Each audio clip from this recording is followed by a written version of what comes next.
ces dernières années, nous pouvons mesurer de façon tangible le dérèglement climatique à travers les catastrophes naturelles de plus en plus fréquentes et de plus en plus intenses. Là, le but de ce soir et le but de ces conférences, c'est de sensibiliser, de faire prendre conscience, voilà, de prendre conscience et surtout de voir un petit peu l'urgence que nous avons à agir de façon individuelle, mais aussi de façon collective. Nous devons nous interroger sur nos comportements en général. Donc ce soir, je ne suis pas tout seul, j'ai du monde autour de moi. Et donc, si vous voulez bien, je vais vous présenter le déroulé de la soirée. Donc tout d'abord, je vais passer la parole à Sébastien Bellé en premier tout à l'heure, enfin, par rapport au cadrage et à la présentation des outils. Ensuite, Anaïs Grivoil, qui est chargée de mission, qui est notre cheville ouvrière sur la communauté de communes Vallée de l'Orne et Nodon en ce qui concerne la transition énergétique. Et ensuite, du coup, je donnerai la parole à Agathe Guilbard de RTE, qui va nous faire son exposé, hein, et vous aurez, lors de cette présentation, la possibilité d'intervenir. Et ça, c'est donc Sébastien qui fera le modérateur, du coup. Donc voilà, en ce qui me concerne, aussi vous dire que la séance va être filmée, comme les 5 autres séances qui suivront. Donc voilà, tout ça pour pouvoir, à un moment, pouvoir les compiler afin de faire de cette présentation et de pouvoir la diffuser au plus grand nombre. Voilà, Sébastien, je te donne la parole.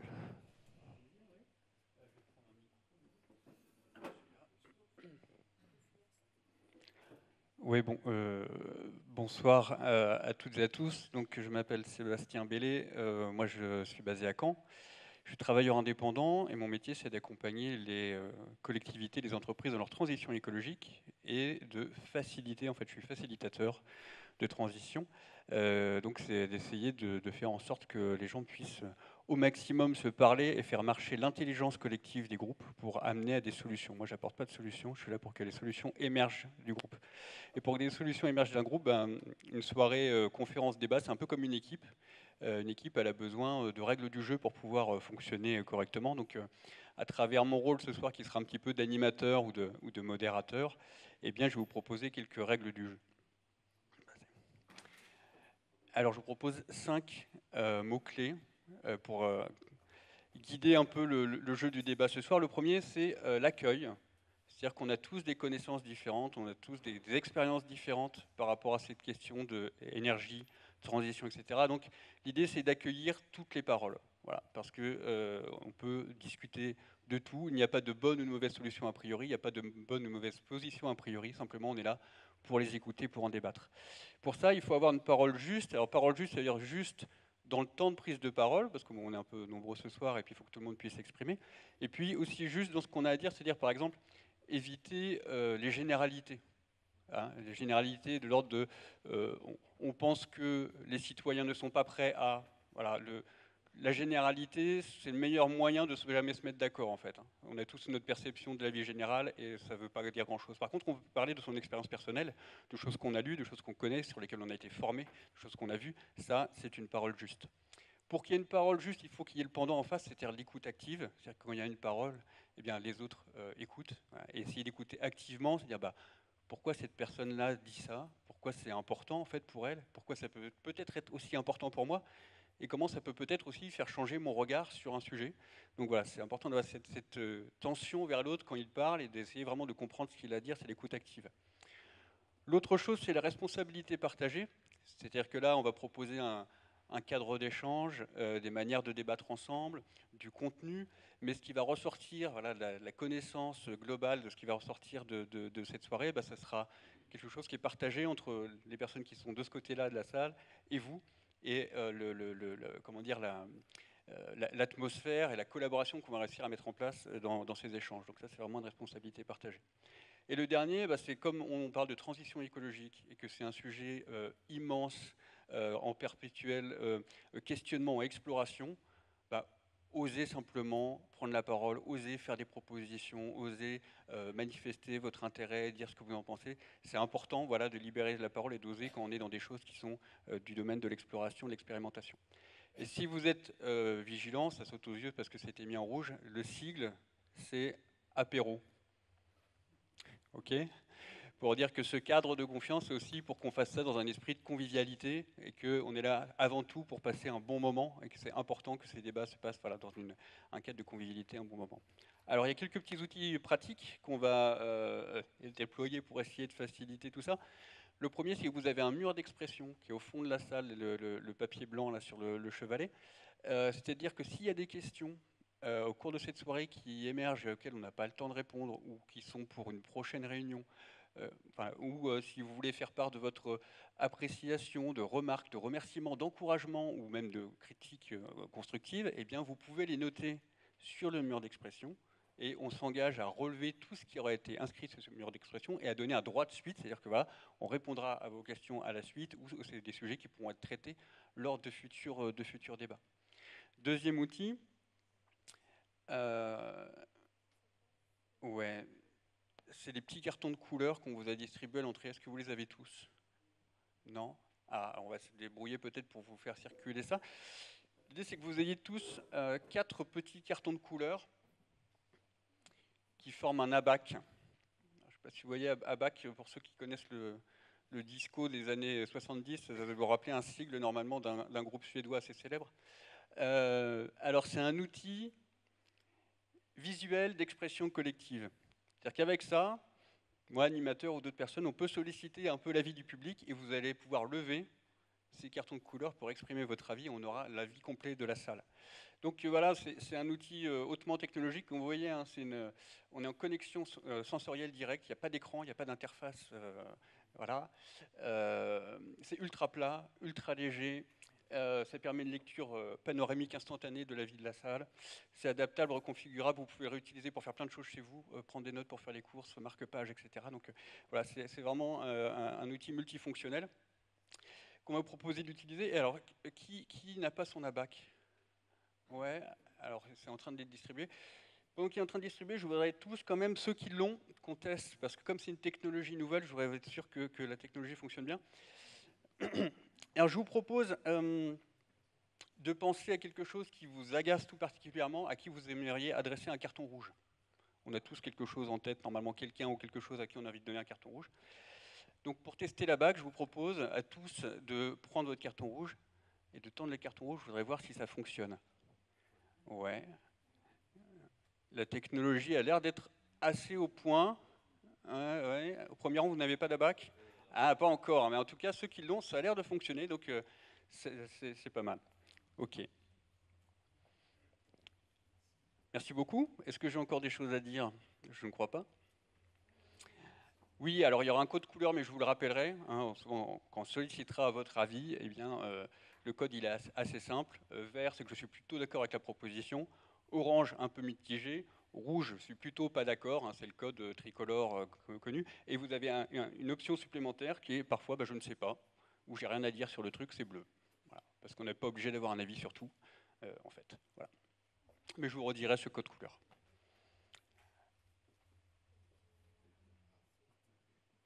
Et je passe la main. Vous avez tous les outils maintenant de cette soirée en main. Allô, allô. Bonsoir. Donc, Anne Grivoile, chargée de mission transition énergétique. Je vais vous présenter ici brièvement le profil énergétique de la communauté de communes. C'est toujours intéressant de savoir où est-ce qu'on en est aujourd'hui. Et puis, présentation de la démarche aussi.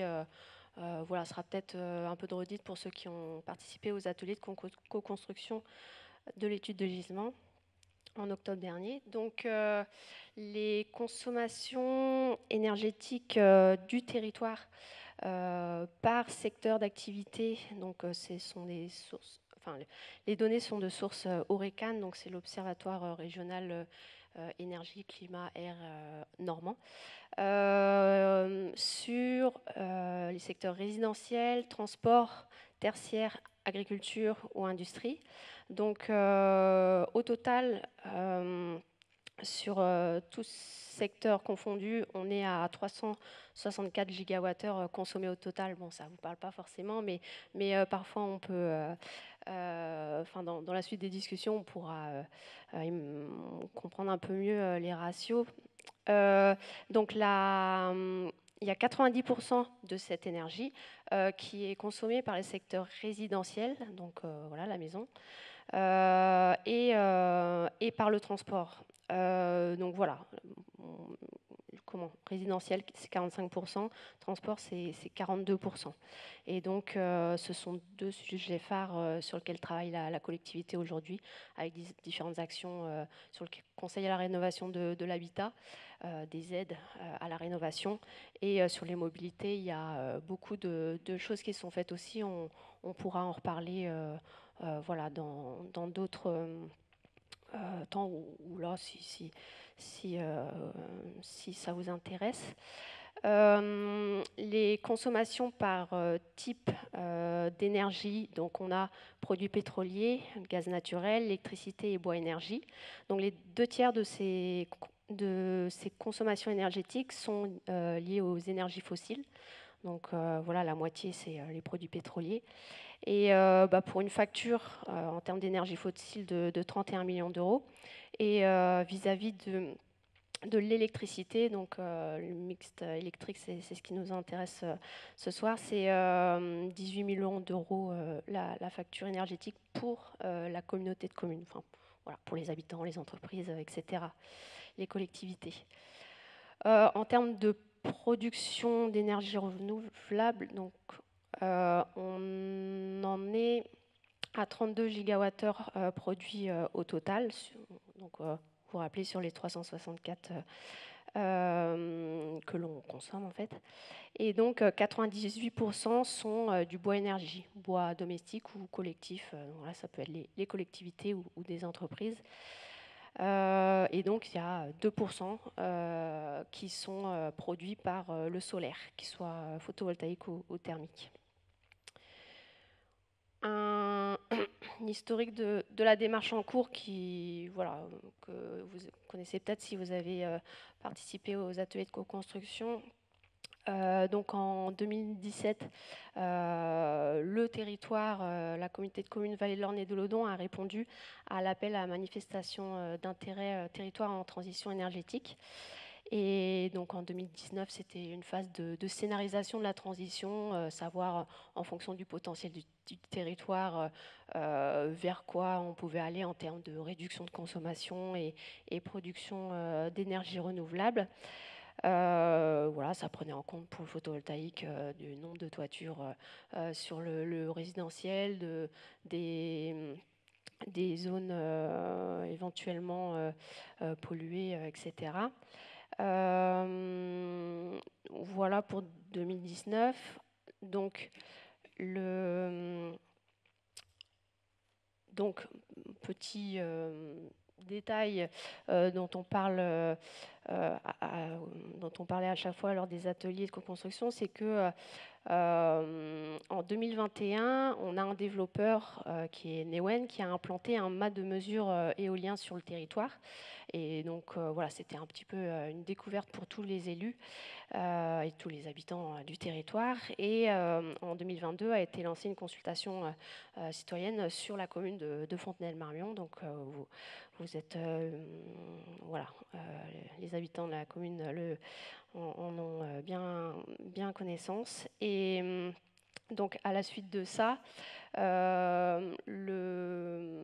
le souhait pour la collectivité étant de maîtriser les énergies définies par et pour le territoire, il a été choisi donc de réaliser une étude de gisement de potentiel éolien et photovoltaïque au sol. Et donc déjà pour définir la partie technique, donc le gisement brut sur le territoire, et ensuite lors d'ateliers de co-construction, voilà, les élus auraient pu dire c'est à nous de définir la part politique de du gisement acceptable pour le territoire, et les élus ont décidé que c'était aux habitants de le faire. Et donc voilà, il y a des ateliers participatifs qui ont été mis en place, 7 ateliers, et ainsi que donc, les ateliers visaient à recueillir les idées, les peurs et les envies vis-à-vis du développement de ces énergies. Et ensuite, lors d'ateliers de synthèse, de les traduire en critères de développement acceptables pour la population.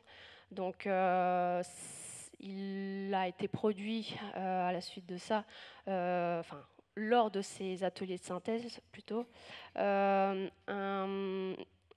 une synthèse écrite, un dossier, qui est disponible sur notre site internet. Donc vous pouvez trouver l'URL sur nos affiches, c'est énergie-odon.fr, quelque chose comme ça. Donc je pourrais vous le redire si ça vous intéresse. Qui est... il vaut ce qu'il vaut, hein, il est perfectible, forcément, vu le temps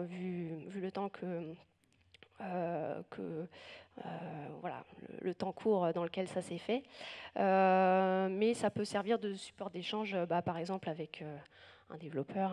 Hein. Donc voilà, il relatait tout ce qui s'était dit lors des ateliers. À la suite des ateliers, les participants ont dit c'est bien de parler d'éolien et de photovoltaïque au sol, mais ça pourrait être bien de parler des autres énergies, de la transition, des transitions plus généralement, parce que c'est pas que produire des énergies renouvelables, c'est aussi réduire ses consommations. Donc voilà pourquoi on propose ce cycle de conférences. C'est pour peut-être apprendre et peut-être en échanger aussi entre nous. Et aussi, deuxième point, souhaiter des informations sur la thématique éolienne. Donc, ce que c'est ce cycle de conférences, comme disait M. Gobet, c'est pour changer de perspective, apprendre, s'acculturer, se mettre en lien, échanger et réapprendre à échanger, peut-être avec des outils novateurs tels que la BAC.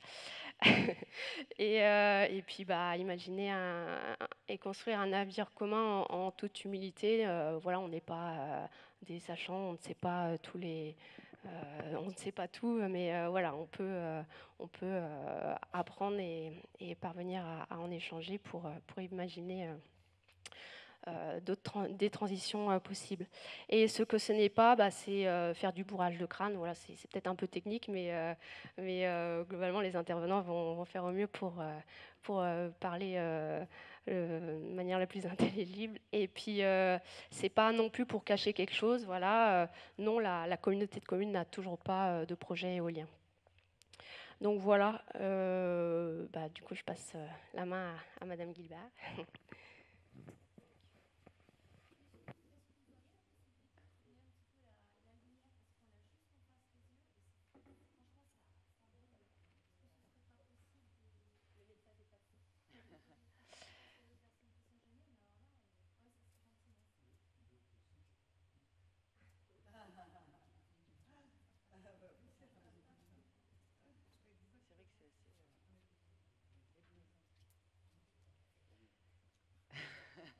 C'est nous maintenant. Donc bonjour, merci de m'accueillir aujourd'hui et pour ces échanges. Donc je suis Agathe Guilbard, je suis directrice des affaires publiques en Normandie pour RTE, le réseau de transport d'électricité. Je vais attendre les slides. Alors je peux commencer, c'est pas grave parce que c'est... Alors RTE, donc réseau de transport d'électricité, nous sommes gestionnaires du réseau haute et très haute tension. Il nous appartient ce réseau et nous avons donc en charge de le construire, de l'exploiter et de le maintenir pour qu'il soit toujours en état de fonctionnement et qu'il puisse nous aider à assurer notre mission d'acheminer de l'électricité partout, pour tout le monde, tout le temps, et dans une même qualité de service. C'est-à-dire que nous, notre rôle, c'est que quand un Français appuie sur un interrupteur, il y ait de la lumière. Nous sommes on pourra aller directement. Voilà. Nous sommes un service public Et c'est nous qui avons la charge, nous sommes missionnés pour assurer l'équilibre entre l'offre, donc l'offre c'est la production, là où l'électricité est produite, et la demande, donc la demande c'est la consommation, c'est là où l'électricité est utilisée. Et donc voilà, très bien. Et donc nous, on transporte toute l'électricité, quel que soit le moyen par lequel elle est produite. Donc ça peut être du photovoltaïque, du solaire, de l'éolien, de l'éolien en mer, du nucléaire. Et on la transporte jusqu'aux consommateurs. Alors les consommateurs, pour nous, c'est qui ? C'est d'abord les gros clients industriels qui sont raccordés directement au réseau de transport d'électricité. Il y en a un certain nombre, je vais vous donner quelques chiffres après. Et puis pour nous, les clients, c'est surtout Enedis et les autres distributeurs d'électricité qui, après, eux, ont pour rôle d'acheminer l'électricité jusque chez vous, jusque chez les particuliers, jusque les PME, PMI. Donc en quelques chiffres, on est le premier gestionnaire de réseau de transport européen de par notre taille et notre volume d'investissement. Les lignes électriques RTE en France, ça représente environ 100 000 km de lignes aériennes et 2800 postes électriques, 25 000 km de fibre optique pour faire en sorte de pouvoir piloter et surveiller le réseau, et puis 56 liaisons transfrontalières. Donc, je ne vous l'ai pas dit, les niveaux de tension RTE, nous, on commence à 63 000 volts. Nos premiers réseaux font 63 000 volts et nos plus élevés font 400 000 volts. Et en dessous, c'est Enedis. Alors, pour nous reconnaître, là, je fais une petite parenthèse, c'est très simple. Quand vous voyez un pylône, vous voyez, il y a des isolateurs qui tiennent les câbles, des petites coupelles en verre. À partir de 4, c'est nous. Et moins de 4, c'est Enedis. Voilà, comme ça, vous le savez. Alors, je vous parlais des clients. Donc, nos clients, nous, donc on a les distributeurs, comme Enedis, ce que je vous disais, on en a 136. On a les consommateurs industriels directement raccordés au réseau de transport, il y en a un peu plus de 400. Les producteurs d'électricité, bien sûr, il y en a un peu moins de 300. Les acteurs de marché, comme nous, on assure l'équilibre entre l'offre et la demande. Bien sûr, les acteurs de marché rentrent dans l'équation. Et puis, les entreprises ferroviaires. Voilà, donc, et au-delà de nos missions de construction, maintien, exploitation de ce réseau et d'équilibre entre l'offre et la demande, donc nos 3 missions principales, si je peux les résumer comme ça, c'est développer et entretenir l'infrastructure, donc ça je vous l'ai dit, c'est exploiter le réseau pour avoir toujours un équilibre entre la production et la consommation, ça je vous l'ai dit aussi. Et la 3e mission, et c'est celle pour laquelle je suis là aujourd'hui, c'est d'éclairer les choix possibles sur notre avenir énergétique dans un souci de neutralité. Donc nous, on a pour mission, c'est réglementaire, d'établir des documents de prospective dans lesquels on donne des outils au pouvoir public, au territoire, pour pouvoir décider, piloter, planifier les politiques énergétiques françaises. Donc, c'est dans ce cadre qu'on a écrit un rapport à partir de 2019 qui s'appelle Futur énergétique 2050 et qui, en fait, ce rapport donne plusieurs choix possibles pour atteindre la neutralité carbone en 2050. Donc, la neutralité carbone en 2050. On est tous d'accord que le statu quo climatique n'est pas possible. Donc notre rapport, il est bien sous l'égide de la stratégie nationale bas carbone. Et l'enjeu principal, c'est bien de se passer des 60% d'énergie fossile qu'on consomme aujourd'hui. Alors au niveau de votre territoire, je ne sais plus combien c'était de pourcentage d'énergie fossile, mais voilà, au niveau France, c'est 60% d'énergie fossile consommée par rapport à la totalité de l'énergie consommée. Et donc le but, c'est bien qu'on en consomme 0 en 2050. Donc, le cadrage de notre étude, c'est bien cette stratégie nationale bas carbone qui donne 4 piliers pour atteindre ces objectifs. C'est l'efficacité énergétique, donc c'est consommer moins, donc consommer 40% d'énergie globale en moins d'ici 2050. C'est la sortie des énergies fossiles, ça je vous en ai parlé. C'est l'augmentation de la production d'électricité décarbonée. Parce que comme on ne va plus consommer d'énergie fossile, il va bien falloir la remplacer, cette énergie fossile. Et c'était aussi le rôle accru de la biomasse, bien que ça ait été revu entre-temps. J'en reparlerai après. Donc finalement, la question c'est comment on sort de ces énergies fossiles. Aujourd'hui, en France, on consomme 1600 TWh d'énergie au global. C'est le camembert à gauche, avec les 60% d'énergie fossile dont je vous parlais, et les 25% d'électricité qui sont consommés dans ces 1600 TWh. Et la question, c'est comment on se passe de ces 1000 TWh d'énergie fossile. Et bien, le premier levier, c'est de consommer moins. Donc, l'objectif, c'est bien de baisser de 40% la totalité de l'énergie consommée. Et donc, l'objectif, c'est d'arriver à 930 TWh d'énergie globale consommée en 2050. Ça, c'est bien dans la stratégie nationale bas carbone, moins 40% d'énergie. Et le deuxième levier, eh ben, c'est quoi? C'est d'électrifier les usages. Si on n'a plus d'énergie fossile, il faut remplacer les énergies fossiles par d'autres types d'énergie, dont l'électricité. Et ça veut dire qu'en 2050, on va devoir consommer 35% de plus d'électricité que ce qu'on le fait aujourd'hui.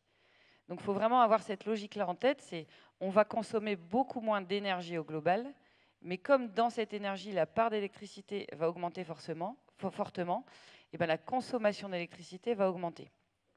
Parce qu'en 2050, on n'utilisera plus de gaz fossile ni de pétrole.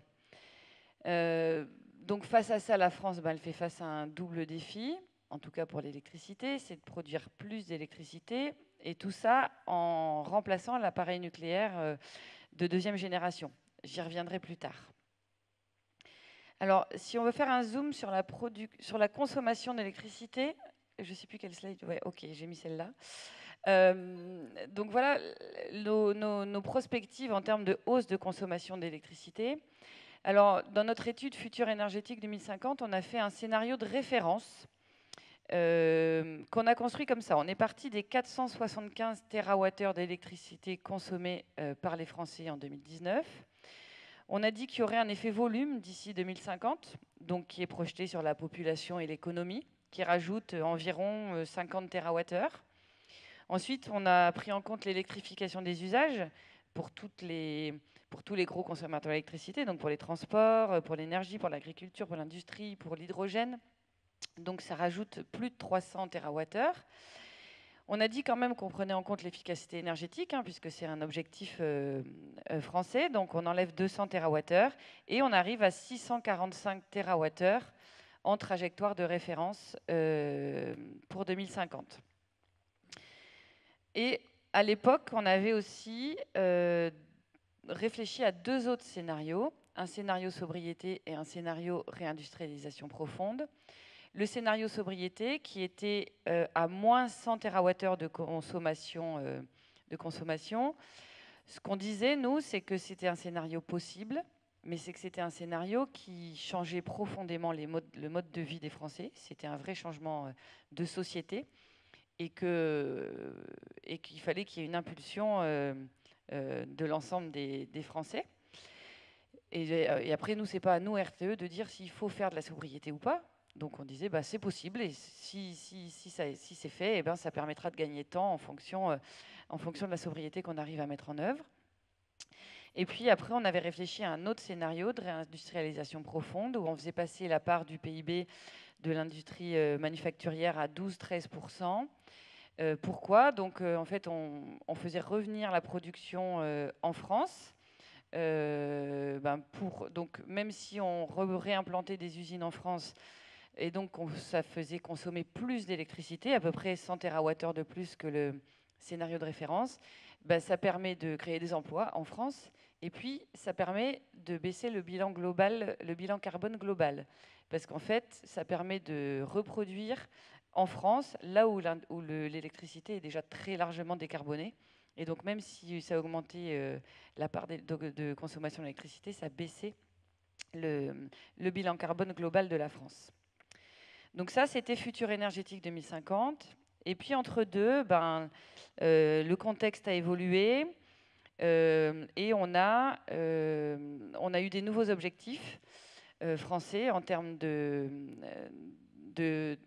préservation du climat. Et donc, on a réécrit un nouveau rapport qui est une mise à jour de Futur énergétique 2050 sur la période 2023-2035. C'est le bilan prévisionnel 2023 et qui dit quelle est la courbe, quelle est la tendance, ce qu'il faut faire pour atteindre les objectifs à 2035, qui est une première étape avant 2050. Donc la transformation, elle doit être plus rapide, parce que maintenant on a les objectifs du Fit for 55, qui sont qu'en 2030, il faut moins 55% d'émissions nettes par rapport à 1990. Il faut aussi que la trajectoire vise le haut des trajectoires de futur énergétique 2050.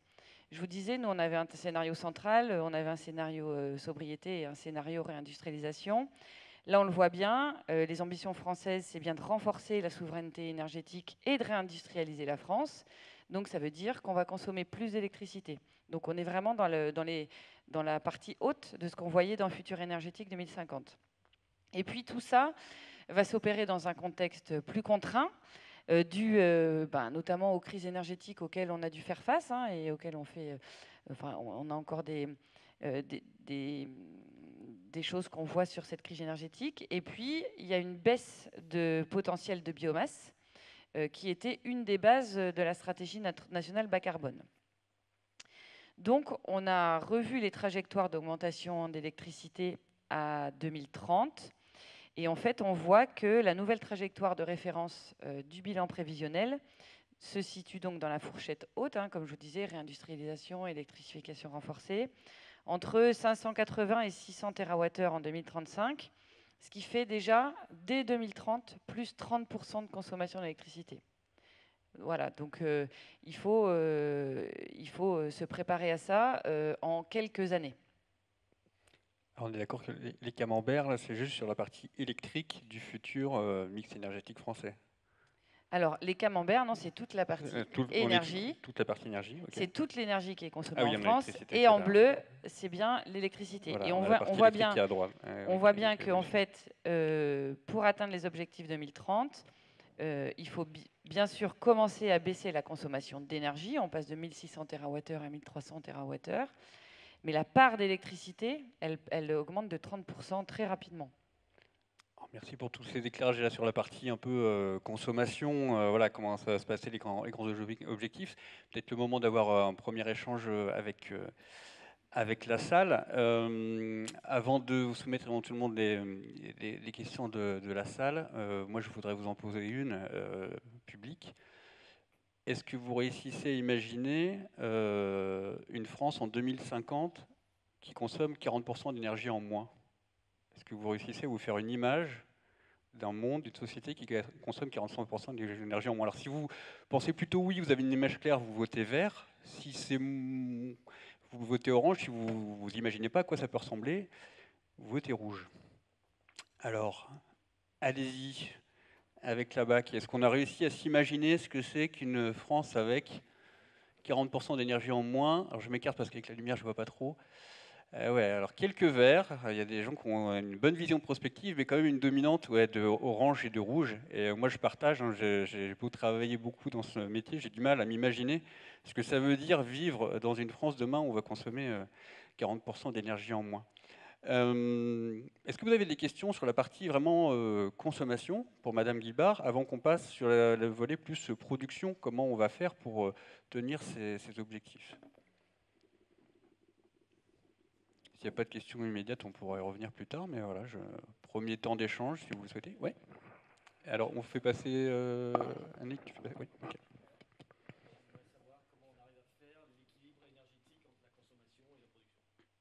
Comment on va faire l'équilibre énergétique? Mais je crois que vous allez en parler après. Ça. Oui. En fonction des saisons, été, hiver.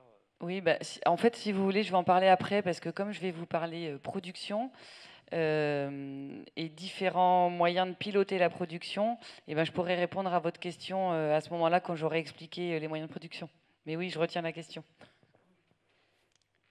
Est-ce qu'il y a d'autres questions?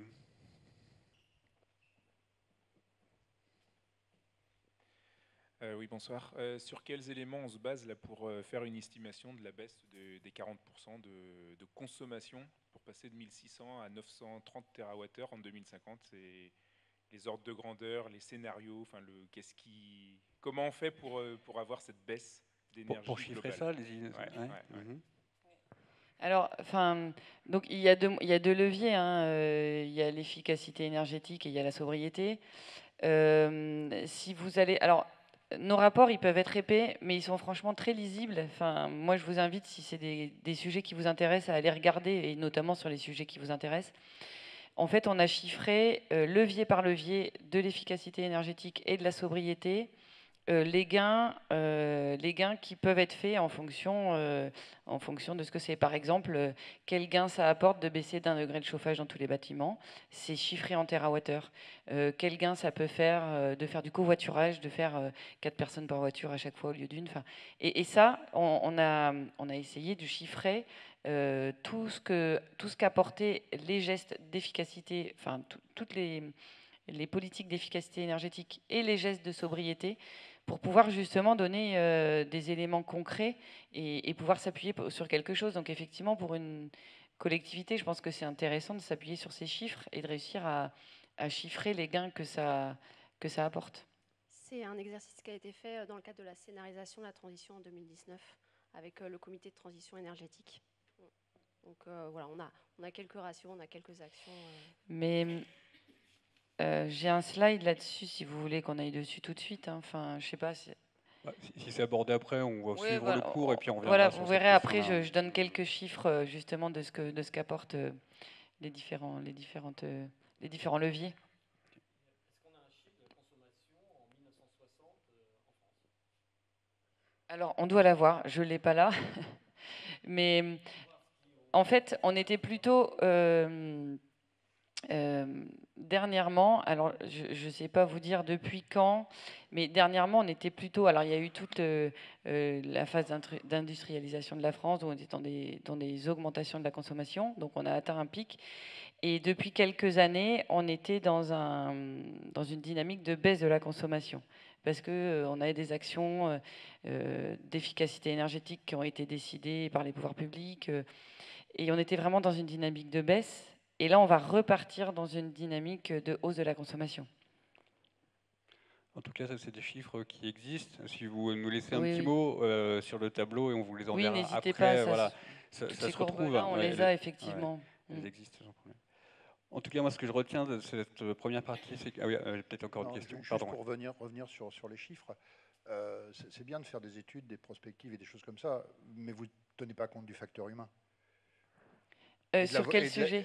Sur ce que vous avez dit, le covoiturage, etc. Il faut que les humains adhèrent à ce genre de choses. Et ça, vous ne pouvez absolument pas le mesurer. Non, je suis d'accord. Alors, c'est pour ça que dans Futur énergétique 2050, on avait bien fait un scénario central qui ne changeait rien au mode de vie des Français, en disant, en fait, on va partir du principe que les Français ne changent pas leur mode de vie. Et à côté, on avait fait un scénario sobriété, où on avait dit, là, si les Français changent leur mode de vie profondément, parce que, par exemple, je parle du covoiturage, mais l'habitat partagé, c'est-à-dire que le rêve français, c'est plutôt d'avoir le pavillon, alors que ce qu'il faudrait faire pour la sobriété, c'est de l'habitat partagé. Donc, voilà. Donc ça, c'est ce qu'on disait dans Futur énergétique 2050, mais vous verrez, je vais en reparler après, hein. Mais nos études, là, en fait, ce qu'on dit, c'est que maintenant, si les Français ne changent pas leur mode de vie, c'est-à-dire que si on ne fait pas de la sobriété, on n'y arrivera pas. C'est plus une option. Il y a l'efficacité, il y a énergétique, soit, mais la sobriété, c'est plus une option. Et là, ça ne dépend pas de nous. Hein. Ce n'est pas nous, gestionnaires de réseaux de transport, qui allons inciter les Français à faire de la sobriété. Mais en tout cas, nous, ce qu'on peut dire, c'est qu'on n'atteindra pas les objectifs de neutralité carbone si les Français n'engagent pas d'action de sobriété. On est bien donc sur un scénario technique qui étudie de faisabilité, voilà, ce qui est possible ou pas possible de faire. Après, l'acceptabilité, le passage à l'acte, etc., c'est un autre élément évidemment du décor global, mais qui n'est pas le travail de RTE. Et juste pour préciser, je pourrais, si vous le souhaitez et que vous mettez la question, je vous donnerai les éléments. On a fait quand même, pour nos études, on a fait une enquête avec l'Ipsos d'acceptabilité de la sobriété par les Français. Et les résultats sont assez intéressants. Alors, on sent qu'il y a que ça commence, mais qu'il y a quand même encore beaucoup de freins. Donc, cette enquête, elle est disponible, elle est assez intéressante. Oui, encore une question, puis peut-être après, on va passer à la deuxième partie de la présentation. Je voulais savoir si la sobriété, en fin de compte, revenait juste aux individus, parce que vous parlez beaucoup, on parle beaucoup de sobriété des Français. Mais est-ce que c'est une sobriété, oui, est-ce qu'il n'y a pas une sobriété aussi des entreprises? Est-ce qu'il n'y a pas une sobriété des transports aériens? Enfin, je ne sais pas, des choses comme ça. Si, bien sûr. Voilà.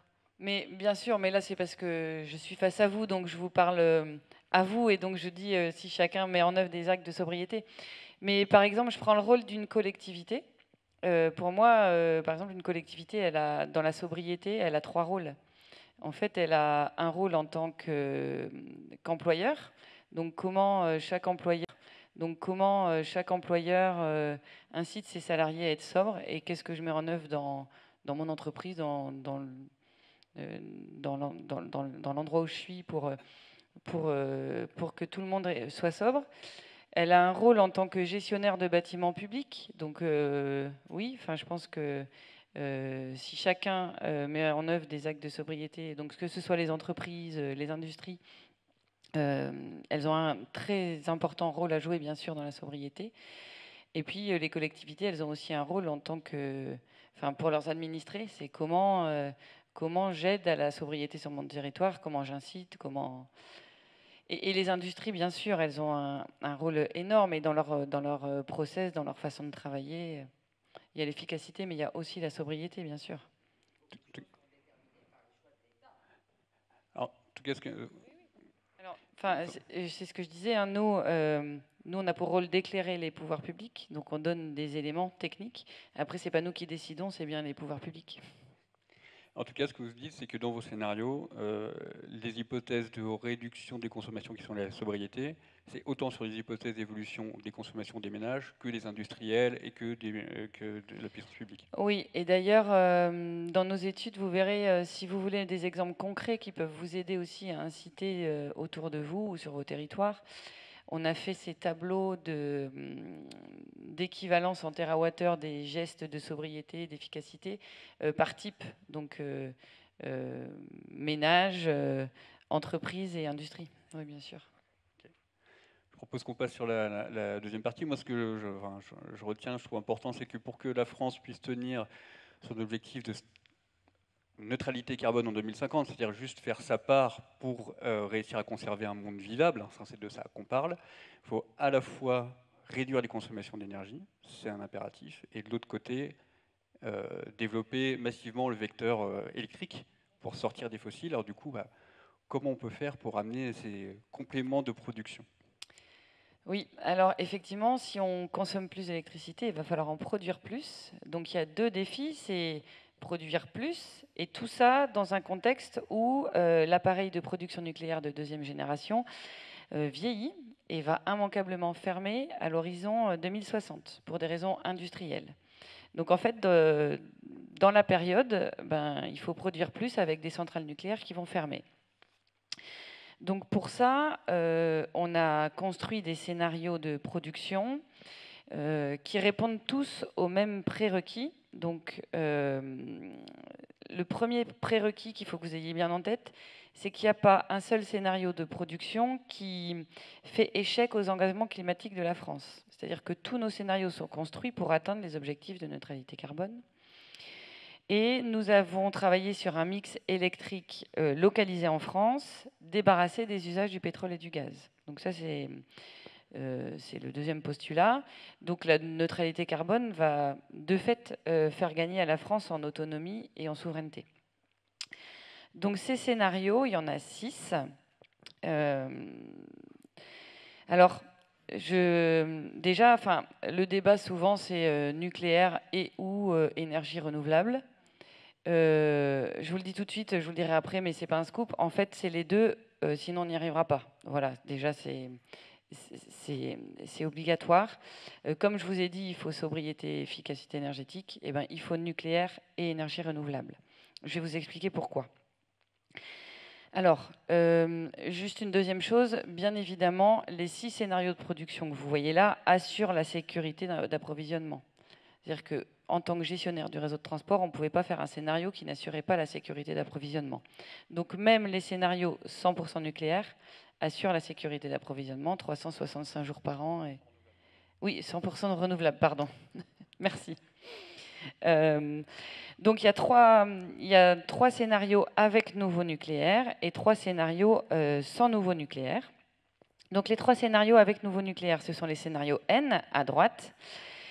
Et vous voyez que dans le scénario qui comporte le plus de nucléaire, celui qui est tout à droite, le N03, et ben en fait, il n'y a que 50% de production nucléaire en 2050. Et ça, ce n'est pas nous qui l'avons fixé, c'est la filière. C'est-à-dire que ce rapport, on ne l'a pas fait tout seul. Hein. On a travaillé pendant plusieurs années avec tous les acteurs des différentes filières, les experts. Et c'est bien la filière industrielle qui dit qu'ils ne pourront pas construire plus de centrales que pour atteindre 50% du mix électrique. Donc, atteindre la neutralité carbone n'est pas possible sans un développement significatif des énergies renouvelables, quel que soit le scénario. Ah non. Ah ouais, il faut éteindre les lumières peut-être, parce que les lumières ont été allumées. Peut-être si on éteint les lumières. Est-ce que c'est mieux ? Vous voyez mieux ? Bon, donc tout à droite, le scénario avec 50% de nucléaire en 2050.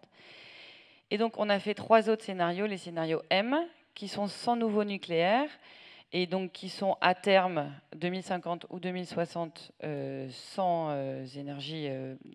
électricité d'origine nucléaire.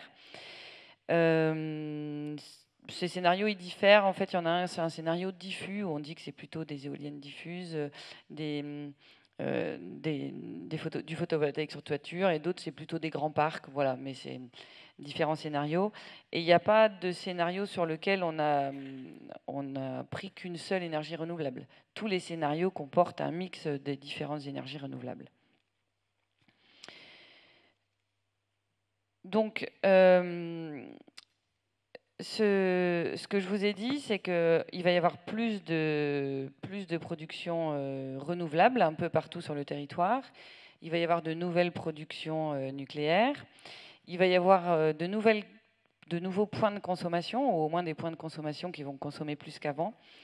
Donc il y a 2 choses à prendre en compte, c'est qu'il va falloir adapter le réseau électrique, parce que le réseau électrique, il a été construit à l'époque avec une consommation qui était ce qu'elle était, et avec les centrales nucléaires qui assuraient la quasi-totalité de la production en France. Et il va falloir aussi développer les flexibilités. Alors, c'est quoi ces flexibilités ? En fait, il faut faire face à des variations de production des énergies renouvelables, et notamment les éoliennes, qui peuvent être importantes et sur des longues périodes.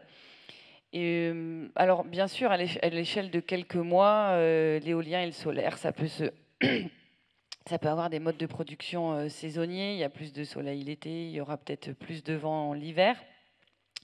Donc elles sont complémentaires, mais il faut quand même développer ces flexibilités pour s'assurer d'avoir toujours de l'électricité, même quand il n'y a pas de vent et même quand il n'y a pas de soleil.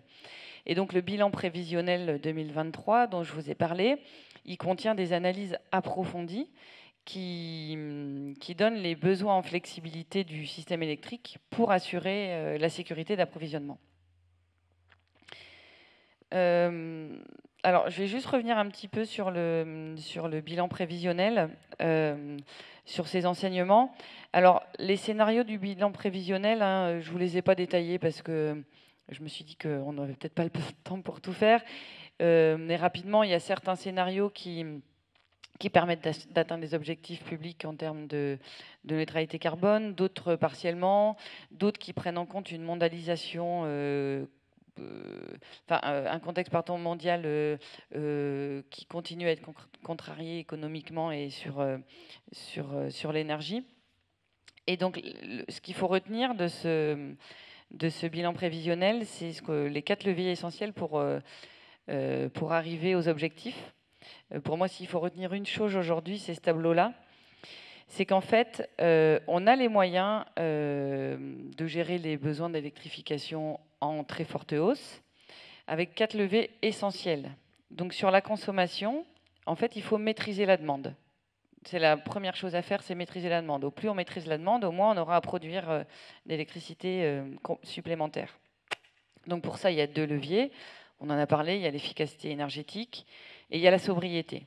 Donc comme je vous l'ai dit, la sobriété, ce n'est plus une option. Et ensuite, il y a comment on produit l'électricité dont on a besoin. Alors d'ici 2035, on ne pourra pas construire des nouvelles centrales nucléaires.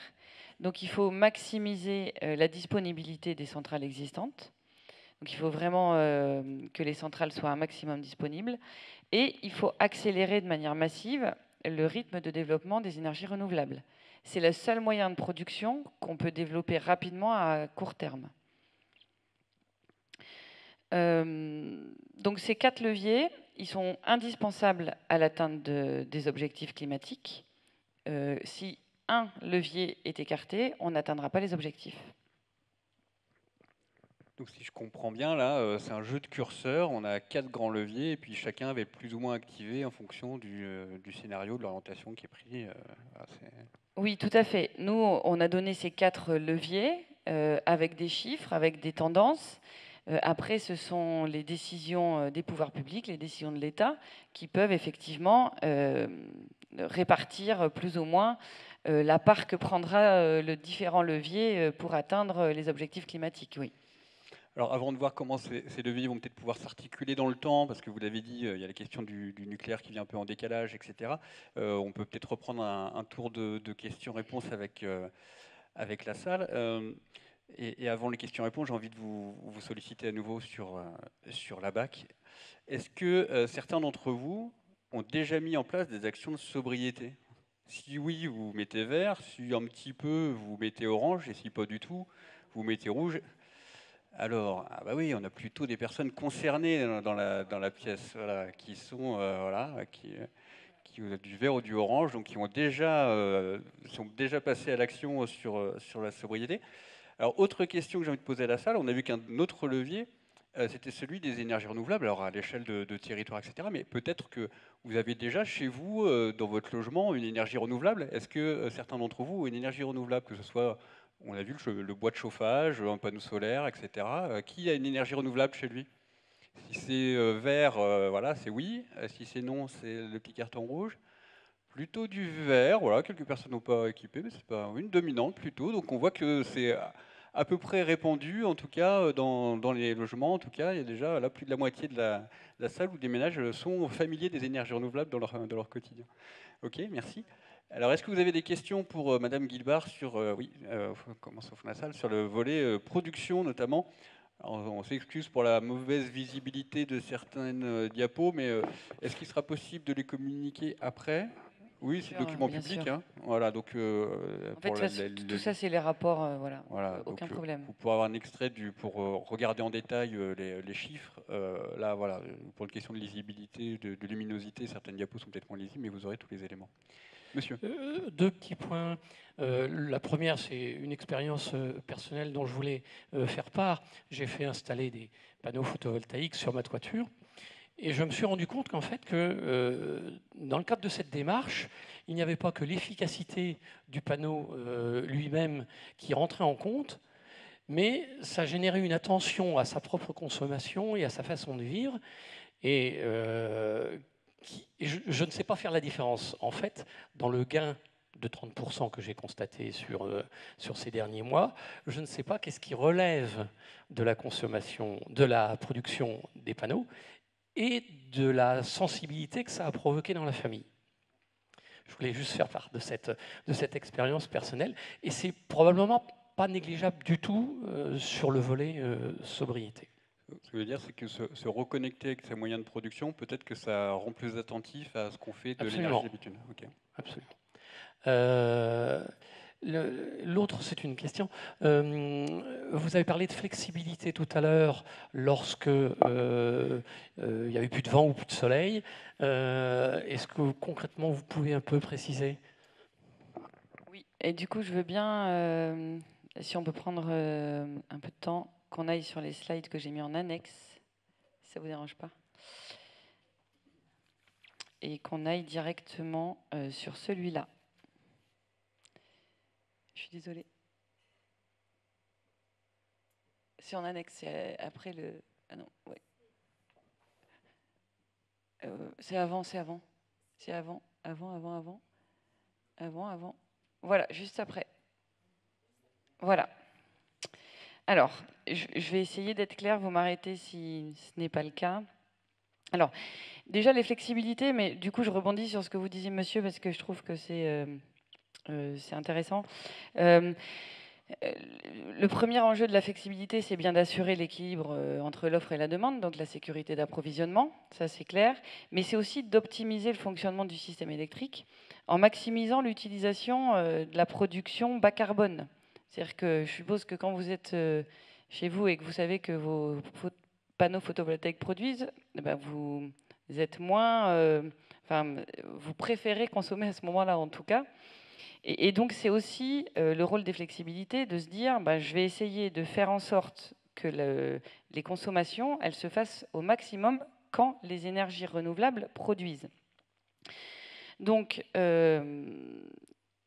alors, ce que je ne vous ai pas dit juste avant, c'est que une des flexibilités qu'on utilise depuis des années, c'est les interconnexions entre la France et les pays étrangers. On en a 52, je vous l'ai dit. Elles vont encore se développer, on va les doubler. Mais on est resté dans nos études à un niveau stable de prise en compte de ces interconnexions parce que le fonctionnement des échanges européens est ce qu'il est, il fonctionne très bien, mais on veut assurer une souveraineté de la France, ne pas dépendre plus que ce qu'on l'est aujourd'hui des pays voisins. Et donc, dans nos études, les interconnexions sont prises au même niveau que ce qu'elles sont aujourd'hui. Et sur le nucléaire, on a pris en compte le REX des dernières années où on a eu une faible disponibilité du nucléaire. Et c'est pour ça qu'on a besoin qu'on prend en compte les flexibilités encore un peu plus. Voilà, c'était juste une parenthèse que j'avais oublié de vous faire. Donc voilà, donc les enjeux des flex, c'est bien assurer la sécurité d'appro et puis consommer au bon moment. Et les solutions, alors la première solution que nous, on propose de mettre en œuvre, c'est la flexibilité de la demande. C'est-à-dire que si la demande elle est faite au moment où il y a de la production plutôt qu'au moment où il n'y en a pas, et ben ça, voilà, c'est vraiment une flexibilité qui coûte rien, enfin, ou en tout cas peut-être quelques moyens de pilotage, mais qui coûte pas cher en investissement et qui permet de consommer l'électricité quand elle est décarbonée et quand elle est disponible. Ensuite, un deuxième moyen, c'est les batteries. Les batteries et les moyens de flexibilité de la demande, c'est à peu près le même usage puisque c'est le service similaire. En fait, c'est décaler l'utilisation de l'énergie de quelques heures et c'est notamment très utile les batteries si on a un développement massif du photovoltaïque. On peut stocker la journée et puis consommer le soir. Ensuite, en autre flexibilité, on a le thermique, bien sûr. Donc le thermique qui pour l'instant était aux énergies fossiles, mais qui peut être thermique avec des énergies décarbonées. Et puis, il y a bien sûr les stations de pompage, turbinage hydraulique, ce qu'on appelle les STEP. Voilà. On a une marge de manœuvre sur l'hydraulique qui permet aussi d'avoir une flexibilité supplémentaire. Donc ça, c'était juste pour introduire. Donc aujourd'hui, vous voyez, on avait des flexibilités. Elles suffisent pas à assurer l'équilibre entre l'offre et la demande à 2030, de par l'augmentation des énergies renouvelables. Donc, comme je vous l'ai dit, la première flexibilité, c'est la flexibilité de la demande, qui est accessible rapidement et qui doit devenir un axe prioritaire pour assurer cette sécurité d'approvisionnement. Donc nous, c'est ce qu'on conseille au pouvoir public, que la flexibilité de la demande soit encouragée.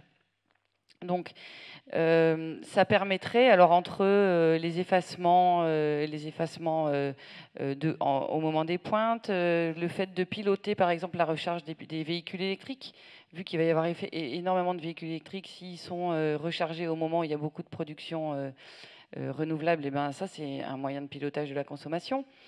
Les électrolyseurs aussi qui pourraient être effacés à la pointe et quelques gigawatts de batteries dont je vous parlais, tout ça, ça permettrait de réduire la marge à environ 5 gigawatts à trouver encore.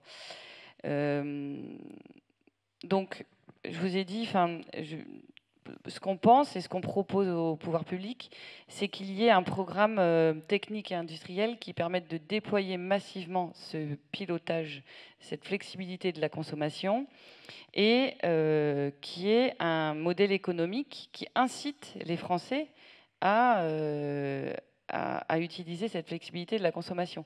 Vous en avez tous un exemple déjà chez vous, hein, ces tarifs heure creuse, heure pleine, voilà, enfin, ça existe déjà. Je pense que la France, on était pionnier en la matière, et c'est bien une incitation tarifaire qui permettait de piloter et de faire consommer la nuit à ce moment-là.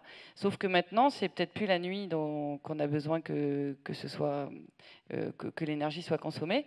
Donc il va falloir revoir et avoir vraiment un plan de déploiement de cette consommation pilotable avec incitation financière. Ensuite, je vais passer direct, je vais aller un peu plus vite parce que sinon je vais mettre longtemps. Au-delà de ce pilotage de la consommation, on pourra assurer la sécurité d'approvisionnement sans moyens supplémentaires si plusieurs conditions sont réunies. Donc déjà, il y a la disponibilité du nucléaire, hein, je vous en ai parlé. Si la disponibilité est au-delà de 55 gigawatts et que les Français sont sobres, donc c'est-à-dire qu'il y a des vrais gains dus à la sobriété, et qu'on développe quelques steps, donc ce que je vous disais, les petites centrales hydrauliques qui permettent de stocker et puis de réinjecter quand c'est nécessaire, alors on pourra passer les pointes. Par contre, si les Français ne sont pas sobres, si le nucléaire n'est pas disponible, alors il faudra utiliser les centrales thermiques. Et donc là, il y a plusieurs options aussi.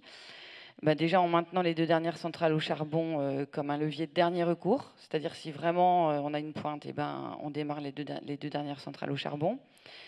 On peut convertir les centrales existantes à l'utilisation de combustibles décarbonés, voilà, par exemple la biomasse. Et puis, si vraiment les Français ne sont pas sobres, si vraiment on n'a pas de dispo du nucléaire, on pourra construire des nouvelles centrales thermiques, mais directement avec des énergies décarbonées. Donc voilà pour les flexibilités de manière rapide et claire, je l'espère. Alors en fait, il y a un petit tableau après, 2 slides après, je crois, que vous aurez. Alors là, vous allez me dire que vous ne voyez pas, voilà, et qui en fait donne les niveaux de flexibilité apportés par chaque moyen dont je viens de vous parler. Donc en fait, à la première ligne, c'est si on ne fait rien et qu'on reste comme on est aujourd'hui, il nous manque 10 gigawatts par rapport aux critères réglementaires pour assurer l'équilibre entre l'offre et la demande. Si on fait de la flexibilité des consommations et qu'on met des batteries, ce dont je vous ai parlé, il n'y a plus que 5 gigawatts d'écart à trouver. Et puis, si le nucléaire est disponible ou si les Français sont sobres, et après, on a donné toutes les pistes pour pouvoir atteindre ces flexibilités.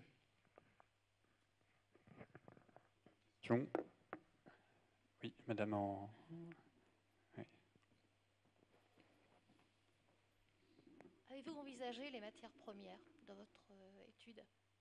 Matières premières pour les lignes, matières premières pour les batteries, matières premières pour les éoliennes, matières premières... On sait que c'est quand même très tendu. Alors, bien sûr. Alors, dans Futur énergétique 2050, en fait, Futur énergétique 2050, si vous allez voir, c'est une étude qui a été faite et qui compare 4 critères pour tous les scénarios. Donc, un critère technologique de faisabilité, un critère économique, voir combien coûte un scénario 100% ENR ou un scénario avec du nucléaire. Voilà, donc ça, avec des coûts complets, bien sûr, de la construction jusqu'au démantèlement et à la gestion des déchets. Un critère sociétal, d'empreinte sociétale de chaque scénario, et un critère environnemental avec une analyse cycle de vie, un bilan CO2, une empreinte sur le territoire en termes de mètres carrés par exemple pour les panneaux photovoltaïques, et un bilan matière. Donc oui, si vous êtes amené à lire le rapport, le bilan matière est fait matière par matière, et notamment pour les métaux. On voit qu'il y a une vigilance sur certains métaux. Les vigilances sont plus ou moins plus ou moins vraies selon la matière en fonction des scénarios. Et en fait, en fonction des décisions qui sont prises et des orientations qui sont prises, il y a effectivement un aménagement de la stratégie, de la stratégie de long terme à avoir pour prendre en compte ces éléments. Mais ils sont bien détaillés dans nos études, oui. La question des ressources sera aussi abordée dans les prochaines conférences sur le scénario Négawatt, notamment, qui est une prospective ressources, et les scénarios ADEME, les 4 scénarios ADEME 2050, qui ont aussi un volet ressources, matériaux, matières.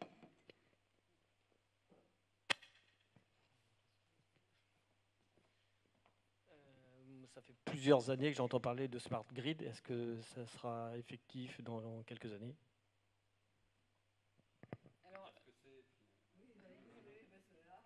Je ne suis pas du tout une experte en la matière, donc je préfère garder la question. Et alors, je ne sais pas si... Je préfère ne pas répondre sur la question parce que franchement, je ne suis pas une experte. Le Smart Grid, c'est notamment avec l'essor des véhicules électriques, c'est d'utiliser les batteries des véhicules électriques pour alimenter le réseau au moment des valeurs de pointe, le soir entre 18 et 20 heures. Oui, mais je ne sais pas enfin, là-dessus, je ne sais pas. Vraiment, je préfère pas répondre. Moi, en tout cas pour les véhicules électriques, c'est plutôt la consommation décalée qu'on prend en compte, mais le retour sur réseau,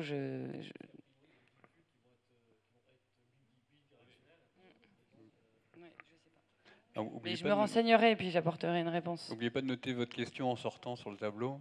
Comme ça, nous, on l'a bien en tête et on verra soit la suite de ça, soit avec un autre intervenant pour amener une réponse sur cette question-là. Pour les véhicules, je ne sais pas. Après, par exemple, on l'étudie pour l'hydrogène aussi. Par exemple, de faire du power to gas to power. Enfin, le but de faire de l'hydrogène vert, c'est d'alimenter les industries qui utilisent aujourd'hui de l'hydrogène carboné.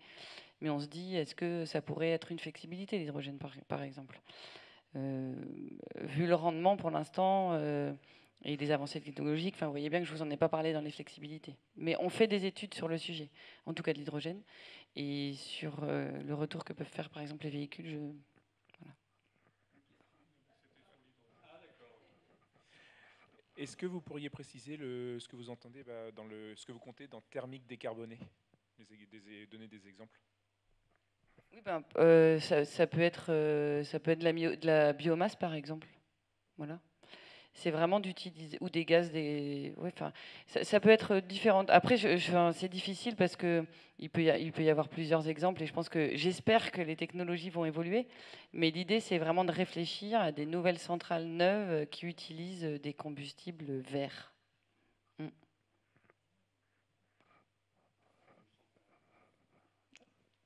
Avec une centrale biomasse, par exemple, on peut faire de la chaleur, mais aussi de la cogénération pour produire de l'électricité, par exemple. Dans tous ces exemples, quelle est la part de la voiture électrique pour atteindre le bilan qu'on s'est fixé en 2050 ? Alors, c'est quelque part dans nos études, je n'ai pas le chiffre là. Ça suppose qu'il y ait beaucoup de voitures électriques. Oui. Mais comment on pourra amener l'électricité au pied de dans chaque parking, et notamment dans le cadre des habitats collectifs de la grande banlieue parisienne, par exemple? Parce qu'avoir une voiture électrique, mais si on n'a pas en gros la prise qui va bien au moment où on en a besoin, est-ce que c'est quelque chose qui est envisagé dans les études? Je me permets de prendre un peu le relais là-dessus parce que j'ai une compétence notamment sur la mobilité durable. L'idée dans les scénarios, tous les scénarios à 2050, c'est de passer l'ensemble de la mobilité en électrique. D'ailleurs, il y a une question d'interdire la vente des voitures thermiques dès 2035 ou dès 2040. Donc l'ensemble des mobilités sera électrique, légère ou lourde avec différents vecteurs. Et il y a déjà dans la loi l'obligation d'équiper les parkings neufs comme les parkings existants en bornes de recharge, et que ce rythme s'accélère au fil du temps en fonction de la montée en puissance du parc électrique. Mais c'est déjà une obligation réglementaire aujourd'hui. Donc il y a une dernière question. Oui, vous avez indiqué qu'en 2050, il ne serait pas possible d'avoir plus de 50% d'électricité d'origine nucléaire. Pourquoi ? Aujourd'hui, le nucléaire représente une part bien plus importante de la consommation électrique en France. Est-ce qu'il y a vraiment, une impossibilité technique fondamentale? Alors oui, il y a une impossibilité technique, c'est qu'en fait, il y a deux raisons. Il y a le fait que les centrales nucléaires de deuxième génération, elles vont fermer d'ici 2060. C'est la courbe que je vous mettais tout à l'heure. Je ne sais pas si on peut la remettre, mais... donc immanquablement, pour des raisons de vieillissement, il y a des centrales nucléaires qui vont fermer. Et donc en fait, la capacité industrielle française à reconstruire des centrales nucléaires dans les délais, d'ici 2050, et en prenant en compte l'augmentation de la consommation, ça veut dire qu'il en faudrait encore plus que maintenant. Et ben, d'ici 2050, ils sont capables de couvrir 50% de la production. Oui. Oui. Oui, mais en fait, il va y avoir beaucoup de centrales qui vont fermer et beaucoup d'électricité consommée en plus. Il va y avoir 35% d'électricité consommée de plus que maintenant.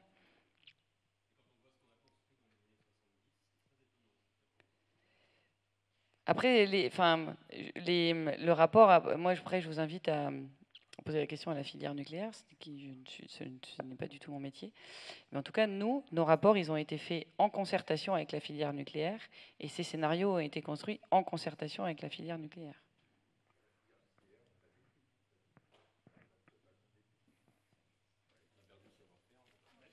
Alors, il y avait une question encore. Monsieur, vous aviez une question, je crois, avant qu'on passe à la suite. Oui, oui, il y avait une question. Nous allons fermer de nombreux réacteurs nucléaires de la deuxième génération. Il faut les remplacer par un autre nombre de réacteurs. Alors, ça représente combien de réacteurs à construire et sur quel site? Est-ce que ce sont des sites existants ou faudra-t-il trouver d'autres sites pour construire ces réacteurs nucléaires? Parce que les délais pour réaliser, compte tenu des... Bon, vous voyez ce que je veux dire. Penser quelque chose, c'est bien, en parler, c'est bien, mais le réaliser chez nous, il faut du temps. Hein. Donc moi, je suis réseau de transport, donc je vous invite à poser la question à l'État qui décide des nouveaux réacteurs. Enfin, c'est pas moi qui décide.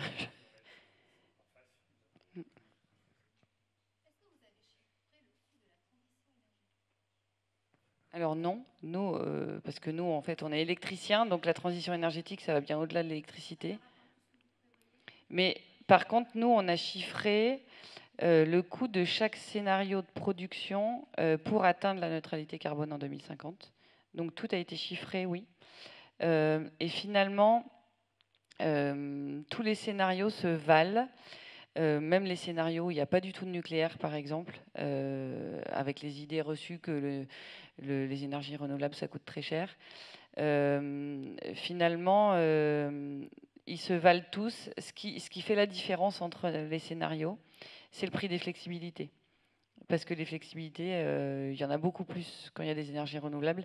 Et c'est ça qui fait que le coût du système électrique global est un peu plus cher dans les scénarios où il y a plus de NR que ceux où il y en a moins. Mais en termes de production, ça se vaut. Ça se vaut en termes de production et de réseau. Alors, je ne les ai pas là, je ne les ai pas pris, mais oui, dans le rapport, il y a les chiffres, on peut vous les donner. Et par contre, ce qu'il faut bien avoir en tête, c'est que c'est le coût du système électrique, c'est pas le coût de l'électricité déjà, et que demain, quand vous payerez votre électricité, bien sûr, le coût du système électrique est pris dedans, vous ne payerez plus d'énergie fossile. Et aujourd'hui, sur toute l'énergie que vous consommez, il y a 60% d'énergie fossile. Et ça, vous ne le payerez plus demain parce que vous n'en consommerez plus. Donc il y a ça qu'il faut regarder aussi dans le coût global. Voilà.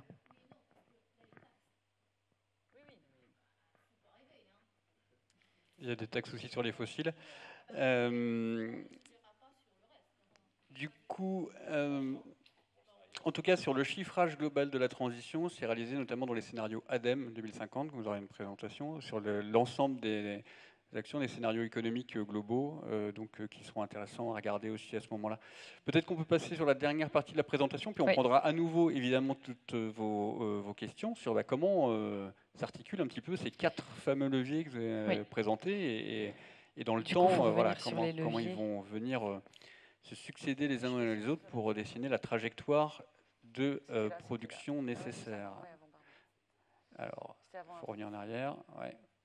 pas trop. Est-ce que vous vivez bien l'effet stroboscopique, là, ça va? Là, voilà, les leviers, c'était là juste avant. Voilà, on en était voilà, là. On en était là. Merci. Donc les 4 leviers. Alors ces 4 leviers, comme je vous l'ai dit, en fait, il faut les regarder dans le temps. Parce qu'on pourra déployer certaines actions en fonction de différentes échéances. Donc en haut, vous avez la ligne production, en bas, vous avez la ligne consommation. Donc en fait, d'ici 2030, comme je vous l'ai dit, d'ici 2030, on ne peut pas construire de nouvelles centrales nucléaires. Les parcs éoliens en mer qui vont être en service d'ici 2030, ils sont déjà décidés, mais ceux qui vont être décidés là, ils ne seront pas mis en service non plus avant 2030. Donc l'accroissement de la production décarbonée, elle repose essentiellement jusqu'à 2030 sur les énergies renouvelables terrestres, donc les éoliennes terrestres et le photovoltaïque. Et d'ici 2030, il y a la sobriété, bien sûr, qu'il faut mettre en œuvre avec des gestes simples. On a vu que c'était possible. À l'hiver 2022-2023, quand vous avez tous entendu parler des journées rouges éco-watts, en fait, on a eu une consommation d'électricité qui a baissé de 8%. Donc les Français sont capables de baisser leur consommation et personne n'a eu l'impression d'avoir froid ou de mal vivre.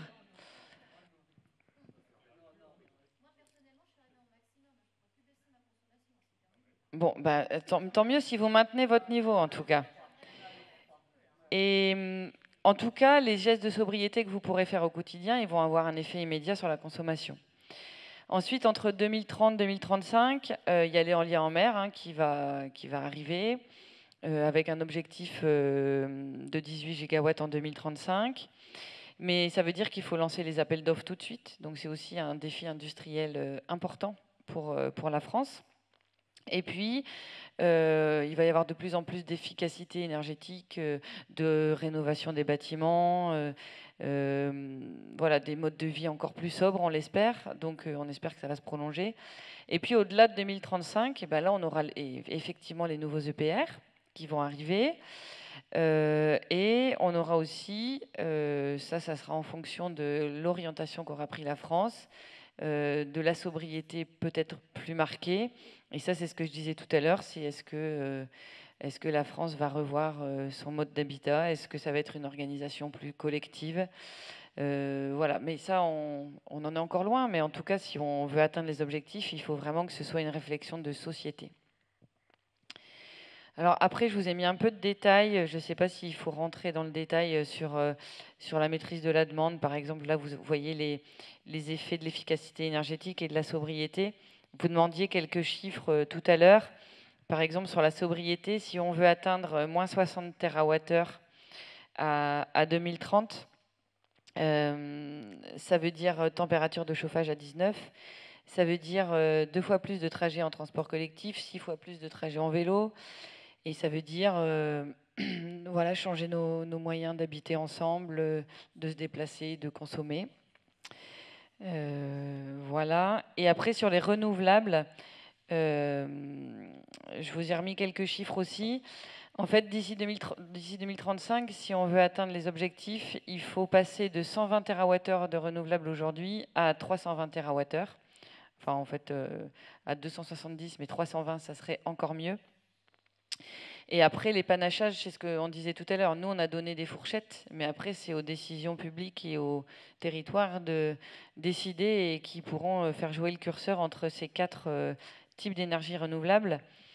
Alors, sur l'hydraulique, je vous l'ai dit, il y a une possibilité d'augmentation, mais qui est quand même assez faible. Là, aujourd'hui, on est à 25,8 gigawatts installés. Nous, on imagine entre 27 et 28 gigawatts installés en 2035. Sur l'éolien en mer, tout à droite, je vous en ai parlé, l'objectif c'est entre 18 et 15 gigawatts d'ici 2035. Sur le photovoltaïque, aujourd'hui on est à 15,7 gigawatts installés en France et on préconise, nous, un rythme de 4 gigawatts installés par an au minimum et le rythme souhaitable serait de 7 gigawatts installés par an. Donc aujourd'hui, on est à 15 et nous, on dit qu'il faut en mettre 7 par an de gigawatts. Voilà, juste pour redonner le contexte. Et sur l'éolien, on est à 20,6 gigawatts installés. Les dernières années, on a constaté un rythme d'installation de 1,4 gigawatts par an. Et en fait, nous, on pense qu'il faut prolonger la tendance parce que c'est une technologie qui est mature, compétitive. Et en 2030, elle devrait devenir la première source d'énergie renouvelable en France devant l'hydraulique. Voilà, alors on sait, c'est pas l'énergie la plus appréciée. Les territoires ne sont pas toujours favorables à l'accueil des éoliennes, suggèrent une répartition territoriale de l'accueil des éoliennes. Voilà, peut-être que les définitions des zones d'accélération des ENR pourront répondre à cet enjeu, mais en tout cas, c'est une énergie qui est sûre, peu coûteux parce qu'il est éprouvé, et qui a un facteur de charge qui augmente, parce que les éoliennes sont de plus en plus grandes et ont de plus en plus de puissance. Donc même les parcs qui vont être renouvelés, alors je crois c'est entre 2025 et 2030, il y a 800 mégawatts par an de parcs éoliens qui vont devoir être renouvelés. Et en fait, ça va permettre aussi d'augmenter la capacité, parce que soit les parcs, si on met des éoliennes plus grandes, la capacité sera augmentée, ou alors on diminuera le nombre de mâts, et ça permettra de réduire l'empreinte. Voilà. Et alors juste après, c'est un graphe d'une comparaison avec les pays les plus actifs en termes de développement des énergies renouvelables. Et en fait, le petit rond qui est entouré pour chaque pays, donc à gauche, vous avez la France et à droite, les pays les plus actifs. Les bâtons, c'est les capacités installées et les points, c'est les objectifs. On voit que même si on n'est pas les premiers en capacité installée, en adoptant une cible de 320 TWh de production renouvelable en 2035, on ne se détache pas à la hausse en termes d'objectifs par rapport aux pays voisins. Donc, l'ambition est à relativiser finalement.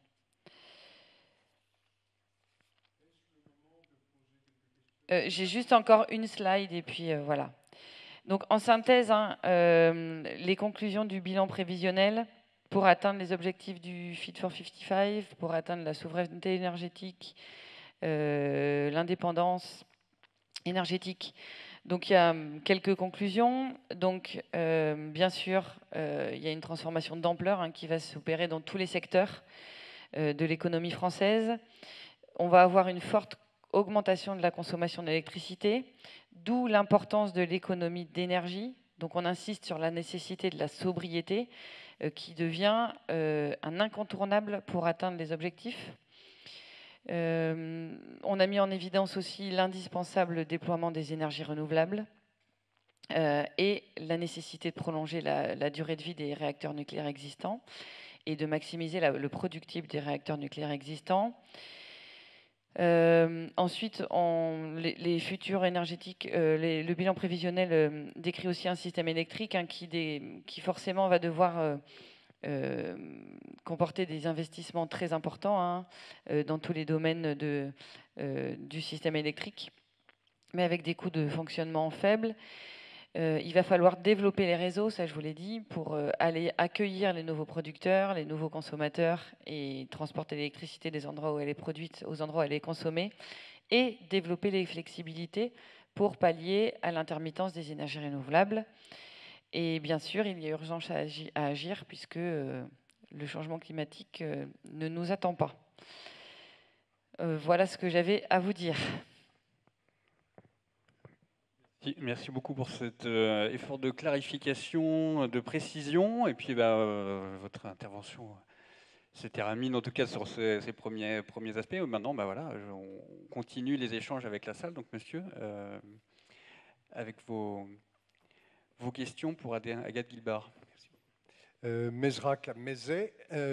Quelques questions. Vous avez, madame, très bien dressé le tableau, je dirais. Et vous avez soulevé le fait, effectivement, que les éoliennes ne sont pas bien acceptées dans nos campagnes. Alors, à ce sujet, je me pose quelques questions. Comment se fait-il qu'on impose à nos campagnes de supporter donc, des éoliennes pour fournir... vous savez qu'il y a un déséquilibre maintenant démographique. 80% des personnes sont des citadins et 20% sont des ruraux. Et on impose a priori aux 20% ruraux l'implantation d'éoliennes, dont on sait effectivement les nuisances en termes écologiques, dont on sait également les nuisances en termes financiers pour l'immobilier. Et ça n'a pas été soulevé, ça n'a pas été dit. Et ce sont des pertes, en gros, qui sont de l'ordre de 30%. Lorsqu'on est dans je dirais, dans un kilomètre de distance, nous avons une baisse moyenne de 30%. Est-ce possible? Est-ce qu'on ne peut pas également demander, puisque nous avons 80% donc de personnes qui sont des citadins, demander aux citadins d'avoir chacun sur les immeubles du photovoltaïque pour nourrir ces 80%. Comment se fait-il que ce ne soit pas imposé? Autre chose également, je tiens à féliciter, je crois que c'est monsieur d'ailleurs qui était l'animateur et oui, l'animateur effectivement des différentes réunions. En termes sémantiques, pardonnez-moi, les interventions ont été longues, intéressantes, passionnantes, et je me permets quand même d'aller plus loin là-dedans. Comment se fait-il que dans ces ateliers de co-construction, je dis bien co-construction, les personnes qui ont manifesté contre, les pétitions, etc., ne sont absolument jamais citées? Je m'en étonne vivement.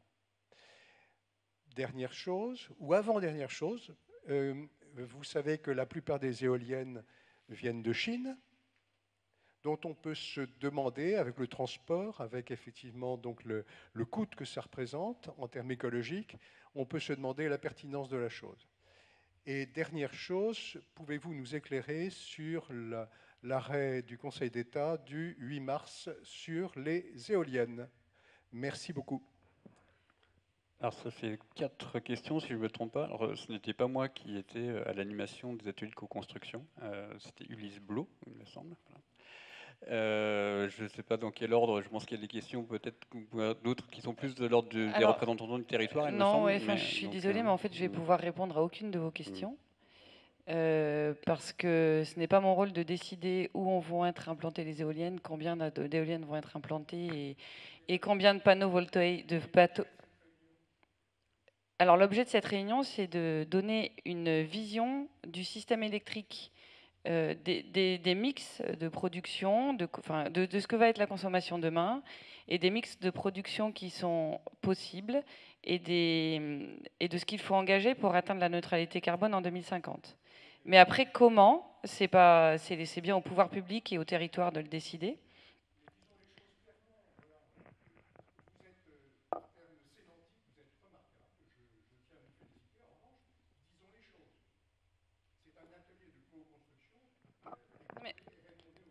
Mais en fait, ce que je vous explique, c'est que moi, je transporte l'électricité. Donc, et notre rôle, c'est d'assurer l'équilibre entre l'offre et la demande et de donner une visibilité sur ce qu'il faut faire pour atteindre les objectifs climatiques de la France. Mais je ne suis pas service de l'État, je ne suis pas communauté de communes, donc je ne peux pas vous répondre sur les décisions qui sont prises en termes de déploiement des énergies renouvelables sur le territoire, et notamment le vôtre. Vous n'étiez pas là au début du cadrage de l'atelier, hein. On est là dans un cycle d'acculturation sur monter en compétence tout sur la compréhension des grands enjeux énergétiques, essayer de voir ce qui est indispensable, ce qui est techniquement faisable, pas faisable, d'où on part, où est-ce qu'on peut aller, quels vont être les arbitrages à faire. Donc l'idée c'est de partager des connaissances, de faire venir des intervenants qualifiés sur le sujet. Aujourd'hui c'est sur le réseau électrique. Vous aurez d'autres éclairages avec l'association Négawatt, avec l'ADEME sur des scénarios de transition globaux. Donc voilà, de pouvoir partager au maximum des connaissances sur cette question de la transition et pouvoir après éclairer les choix qui évidemment sont tous des choix difficiles parce qu'on voit bien les transformations qu'il va y avoir à faire. Et je crois qu'il y a une question, l'approfondissement sur les techniques et les solutions précises est prévu après ce cycle, il me semble. Les modes de production. Effectivement, sur l'aspect solaire, on pourra se poser des questions en termes hydroélectriques aussi. Est-ce que c'est adapté à notre territoire? Et puis évidemment, tout ce qui a trait à l'habitat et à la mobilité, on sait qu'il y a tout un chantier à mener qu'on mène, qu'on commence déjà à mener sur le territoire. Et voilà, il y a encore plein de choses à faire. Voilà, donc, ouais, effectivement. Juste pour recompléter, enfin pour bien dire pourquoi je réponds pas, enfin je vais prendre un exemple du photovoltaïque puisque vous parlez du solaire. Par exemple, nous dans nos rapports, on dit combien il faudrait de solaire en fonction des scénarios et on dit quelle empreinte ça aura sur le territoire. Donc il y a une étude très précise, je vous invite à aller la voir, hein, sur si on fait par exemple des grands parcs solaires, alors il y a bien sûr le solaire sur toiture, mais si on fait des grands parcs solaires, quelle est l'emprise foncière, quels sont les co-usages possibles, combien de mètres carrés ça va prendre, combien d'hectares ça va prendre, tout ça c'est détaillé, on donne notre vision d'expert, mais après c'est pas nous qui décidons.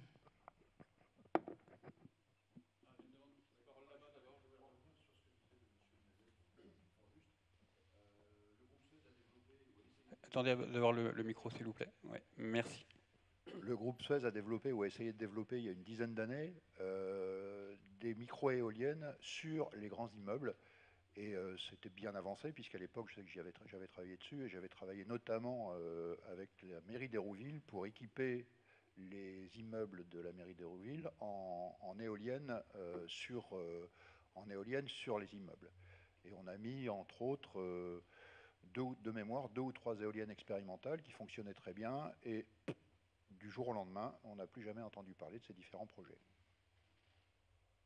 Donc ça rejoint ce que disait monsieur, qui est donc au-delà du solaire sur immeuble, on peut très bien envisager des éoliennes sur ces immeubles.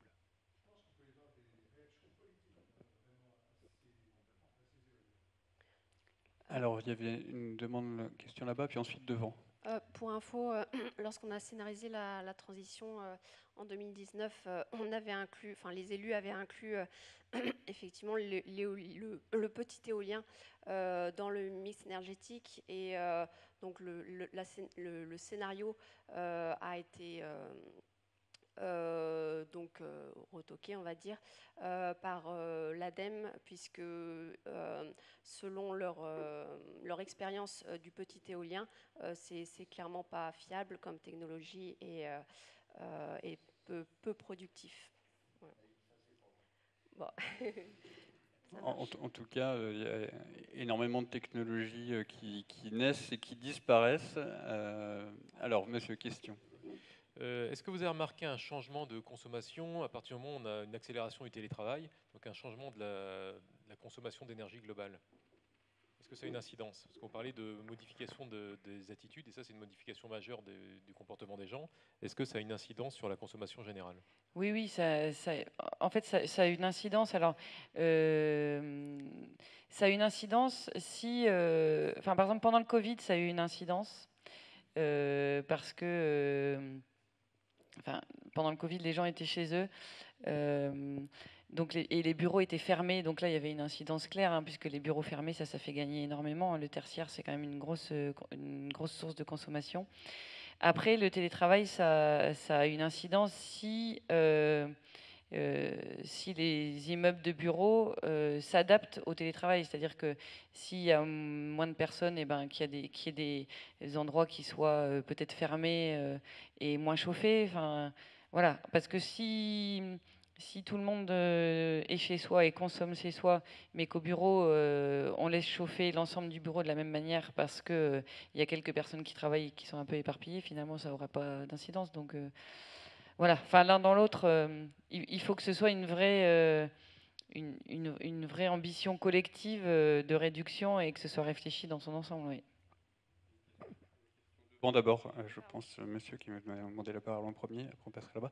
Sur le télétravail, il y a une évaluation de l'ADEME qui a été faite, chiffrée, sur les économies réelles et ce qu'on appelle les effets rebonds, parce que parfois on ne fait que déplacer la consommation d'énergie. Donc voilà, si vous laissez le petit mot sur évaluation du télétravail, on vous renverra vers le lien vers l'étude. Monsieur, votre question.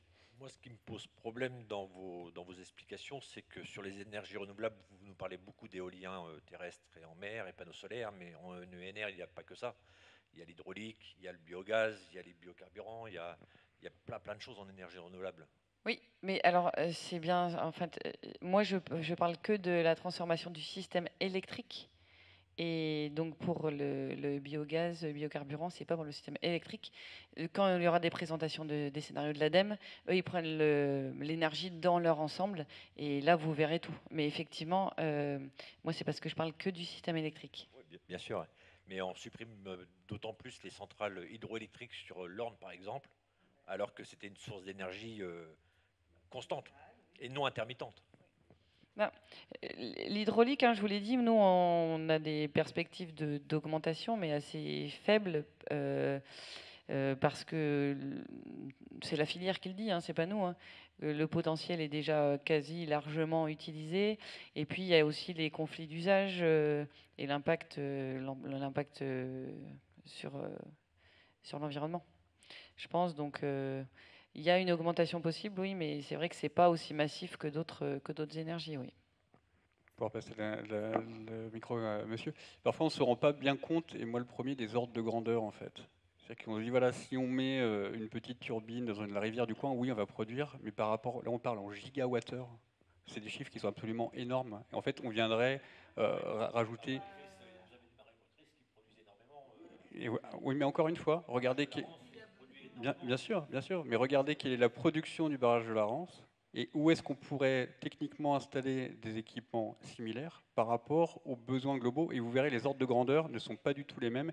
Et on est dans l'épaisseur du trait, en fait, en voulant rajouter de l'hydraulique par rapport aux besoins et aux capacités de production supplémentaires d'hydraulique. Mais c'est vraiment les ordres de grandeur qui sont malheureusement stupéfiants par rapport à ça. Mais c'est votre question. Oui, vous parlez barrages. Alors, je vais dire 2 barrages qui ont été détruits dernièrement sur les bords de la Sélune, La Roche-qui-Bois et Vezin. Je connais bien parce que je suis originaire de là-bas.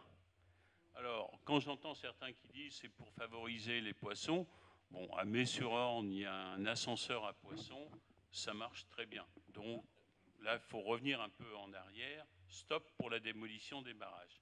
Ça alimentait 20 000 habitants. Moi, je donne des chiffres, là. Hein. Alors, l'autre chose que je vais dire aussi, c'est les économies. Que ce soit dans le logement ou dans l'industrie, là, je parle en connaissance de cause parce que j'ai été dedans. Quand vous avez des logements qui consomment 200 kWh, voire plus, par saison hivernale au mètre carré, et que vous en avez qui sont inférieurs à 20 kWh, je parle puisque ma maison est fait moins de 20. Et quand j'ai installé la géothermie il y a 30 ans en arrière, on m'a pris pour un fou. Alors maintenant, on ne me prend plus pour un fou. Hein. Et la troisième chose en énergie renouvelable, qu'on oublie beaucoup dans notre région, la carrière des Aucrets. On enterre des tonnes et des tonnes de poubelles à Colombelles. Alors, bien sûr, hein, il y a un certain volume. On chauffe l'équivalent de 12 000 logements. Moi, je dis à certains, comme j'ai dit à M. Alizard, qui est notre sénateur sur Condé-Flers, eh bien, au lieu de mettre vos poubelles dans les carrières, vous ne savez plus où les mettre, c'est du pétrole. Alors, bien sûr, ça oblige à mettre des filtres à dioxine, furane et particules fines. C'est ce qu'on a fait à Colombelles, ça a coûté 104 millions d'euros en 2008. Et quand j'étais là-haut, que j'ai voté pour. Ben, ça marche aujourd'hui, 22 € le mégawatt produit par Colombelles, quand vous aviez en 2022 le mégawatt gaz de M. Poutine qui était à 200 €. J'ai dit à Pascal Alizard, regardez où est l'erreur. Alors bien sûr, ces éléments-là, l'idée d'énergie renouvelable qui produit de la chaleur, ils seront intégrés, donc là on est sur les vecteurs électriques, encore une fois, pas sur le vecteur thermique, donc c'est une partie, et ils sont abordés notamment dans les scénarios ADEME avec le développement de ce type de solution, et c'est vrai que le site de Colombelles fait référence, mais tout ça est intégré dans les scénarios de transition. Juste pour donner un ordre de grandeur, parce que vous parliez d'ordre de grandeur, c'est vrai que c'est important, vous disiez que le barrage là, qui a été détruit alimentait 20 000 habitants, voilà, 10 000 chacun. Pour donner un ordre de grandeur, le parc éolien en mer qui est construit au large de Courseulles-sur-Mer, il alimente quasiment l'ensemble des habitants du Calvados.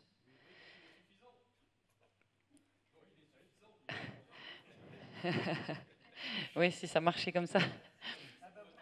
c'est intermittent les éoliennes en mer, c'est comme le reste. Donc c'est pas une puissance installée pour voilà, c'est quand ça tout fonctionne.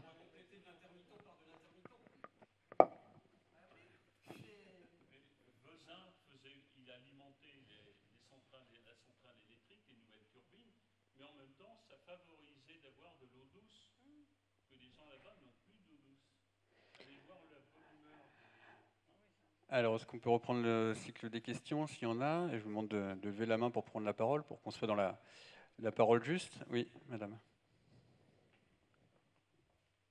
Vous avez dit tout à l'heure, les éoliens, l'éolien ne coûte pas cher. C'est ce que vous avez prononcé. Donc, avez-vous un point de comparaison entre l'éolien, le photovoltaïque, etc. Parce que pour avoir affirmé ça, vous avez des chiffres.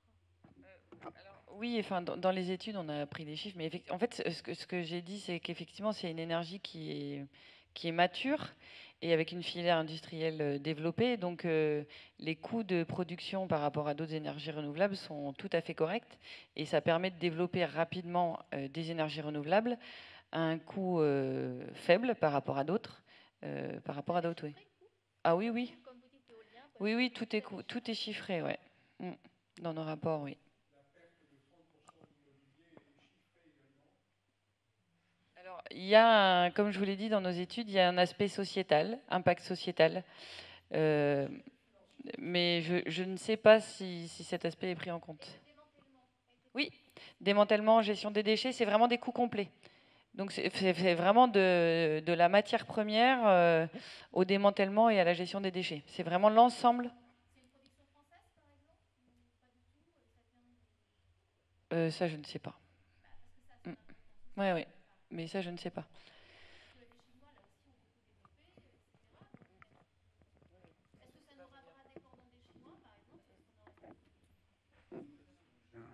Je pense qu'il y aura des approfondissements sur toutes les questions.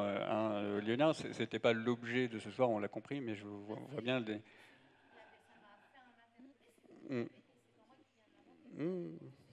Non, mais sur les questions d'origine et d'impact, d'impact carbone, etc. On arrive normalement vers la fin de cette conférence débat. On peut prendre encore une série de questions-réponses. Alors, peut-être là, et puis après on revient devant. Oui, on nous a présenté une série de chiffres avec des chiffres pour 2050. Bon, tout ça est forcément assez théorique. C'est une espèce d'entonnoir et à la fin, le sauveur, c'est l'éolien. Et d'ailleurs, Madame nous a dit, l'éolien, c'est une technologie mature, compétitive, sûre, peu coûteuse, éprouvée. Cet éloge, elle ne l'a fait pour aucune autre énergie. Donc je regrette que cette séance ne comporte pas toute l'objectivité qu'elle devrait comporter, sachant que les habitants, beaucoup d'habitants, sont très inquiets de l'implantation d'éoliennes. Et je voulais aussi indiquer que la Cour d'appel de Rennes, le 14 mars dernier, a rendu un arrêt dans lequel elle a considéré que l'implantation d'éoliennes à proximité des habitations pouvait entraîner des pertes de valeur allant jusqu'à 40%. Et les pauvres gens ont dû faire de la procédure pendant 20 ans contre les opérateurs éoliens pour obtenir ces décisions. Alors, donc moi je rappelle que RTE, on est service public et qu'on transporte l'électricité quelle que soit son origine. Donc moi en aucun cas je ne dis que je suis pour l'éolien, pour le photovoltaïque ou pour quoi que ce soit d'autre. C'est pas le sujet. Moi, ce que je dis, c'est ce qu'il faut pour atteindre les objectifs. Et effectivement, les énergies renouvelables terrestres, donc l'éolien et le photovoltaïque, sont les deux moyens d'aller rapidement à des objectifs à 2035. Parce qu'on ne peut pas construire de centrales nucléaires ou de nouveaux parcs éoliens en mer avant, s'ils n'ont pas été décidés. Donc ça, c'est deux choses. Et pourquoi j'ai insisté plus sur l'éolien que le solaire? C'est parce que c'est la commande qui m'a été passée quand on m'a demandé d'intervenir, puisque c'est des questions qui se posent sur le territoire. Donc voilà. Mais non, les interrogations qui sont posées, donc j'ai essayé d'éclairer le débat. Voilà, c'est que on m'a dit effectivement que les interrogations portaient sur l'éolien. Donc j'ai essayé d'être le plus explicite possible. Voilà.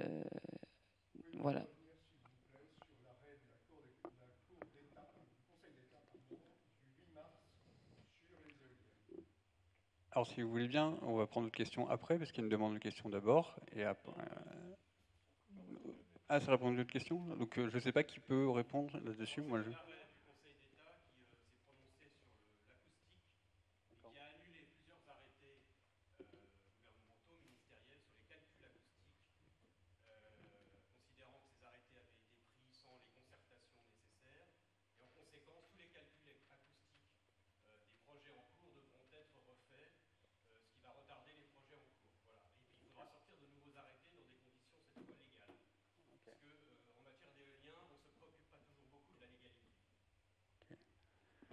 Je propose de poser la question aux producteurs éoliens. Enfin, moi, je ne sais pas du tout, c'est pas mon domaine. Hein. On pourra peut-être faire intervenir effectivement la filière France Énergie Renouvelable. Ça peut être une idée. En tout cas, moi, ce que je peux vous dire mon expérience d'accompagnant des transitions dans les collectivités et les entreprises, c'est qu'il n'y a pas une technologie, il n'y a pas une seule filière qui ne pose pas question. C'est-à-dire que là où on va en 2030-2050, le chemin qu'il y a à prendre, ce sera un chemin qui va être compliqué à tous égards, et que tous les métiers vont devoir se transformer, et tous les territoires vont devoir se transformer, si on prend au sérieux la menace climatique, si on prend au sérieux l'objectif de neutralité carbone en 2050. Là, il y a un focus sur ce territoire sur le lien. Je peux vous dire que quand on va discuter avec les agriculteurs laitiers dans la Manche, qu'on va discuter avec les gens de la filière automobile dans la vallée de Seine, le type de transformation, le type de complexité qui nous attend, c'est le même niveau. Hein. Y compris avec les barrières réglementaires, y compris avec des choses qui vont être toujours faites dans l'ordre, y compris avec voilà, des freins, des complexités qui sont dures à lever. Mais l'ensemble des secteurs, l'ensemble des technologies sont concernés. Oui, j'en profite parce que vous dites que je n'ai parlé que de l'éolien. Donc non, mais, enfin, ou plus de l'éolien, ou voilà. Donc je n'ai pas fait l'éloge de l'éolien, j'ai fait un constat sur le coup. Effectivement, chaque énergie a ses impacts. Et en fait, par exemple, quand je vais parler aux agriculteurs, parce que je suis aussi invitée par les chambres d'agriculture pour aller parler aux agriculteurs, et qu'on parle agrivoltaïsme, impact sur l'emprise au sol, voilà, effectivement, on essaye d'adapter en fonction de là où on est, mais il n'y a pas une... De toute façon, toutes les énergies renouvelables ont un impact. Hein, les éoliennes en mer, moi, je suis là... C'est moi qui échange principalement avec le comité régional des pêches de Normandie. C'est pas sans impact sur leur activité. Donc chaque énergie a un impact sur différentes activités, sur une population, sur un territoire. Et voilà. Et nous, on essaye de les expliciter au mieux dans nos rapports, sans dire laquelle est mieux qu'une autre. Question ici.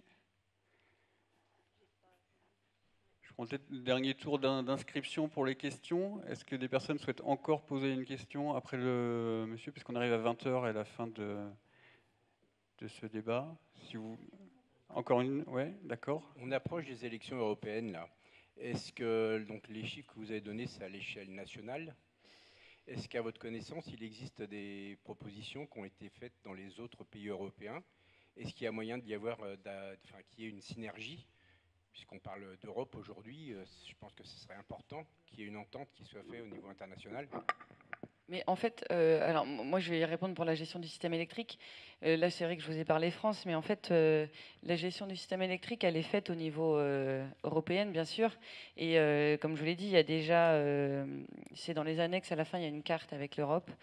En fait il y a déjà plus de 50 interconnexions entre la France et les pays voisins, et on va les doubler dans les années à venir. Et bien sûr, on gère collectivement les intermittences. Je prends un exemple. Si on n'avait pas les interconnexions, on n'aurait pas pu fermer les centrales à charbon en France. Ça n'aurait pas été possible. Voilà, donc chaque pays a ses contraintes, chaque pays a son histoire, et chaque pays a un rythme de développement des énergies décarbonées différents. Et oui, bien sûr, il y a une entente européenne sur ces sujets-là, et on travaille avec nos voisins, bien sûr.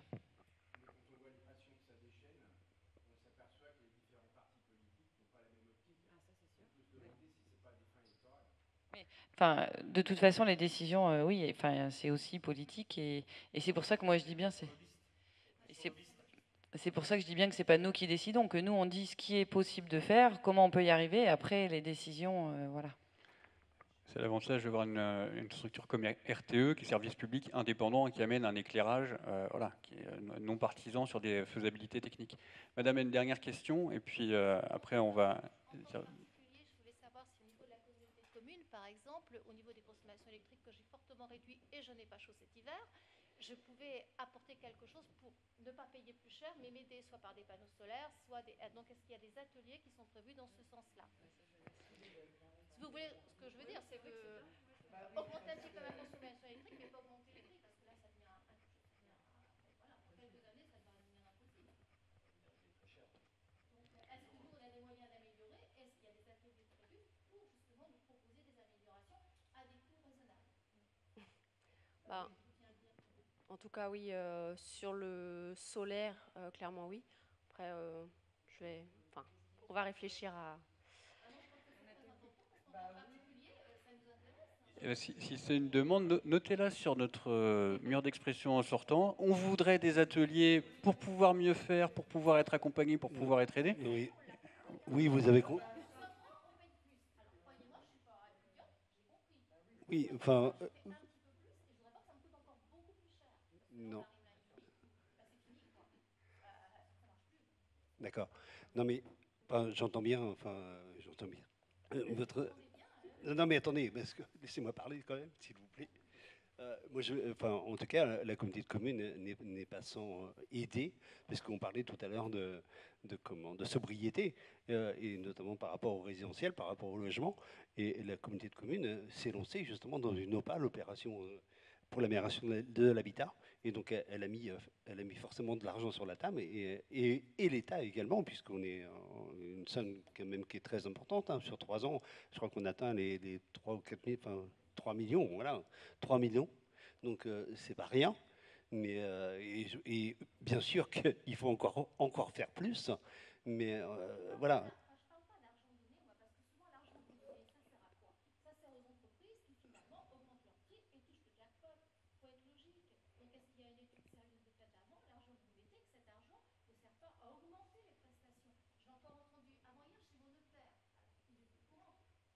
Oui, bien sûr, parce qu'on a mis les notaires sont dans la boucle.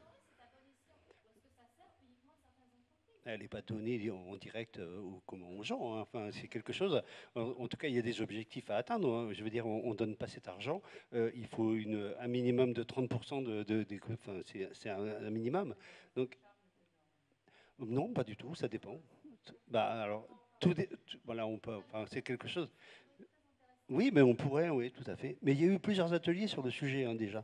Par rapport à l'OPA, c'est quelque chose il y a eu une animation qui a été faite sur le territoire. Mais on l'a faite avec Solia, avec l'ANA. C'est des organismes qui nous accompagnent dans ce dispositif.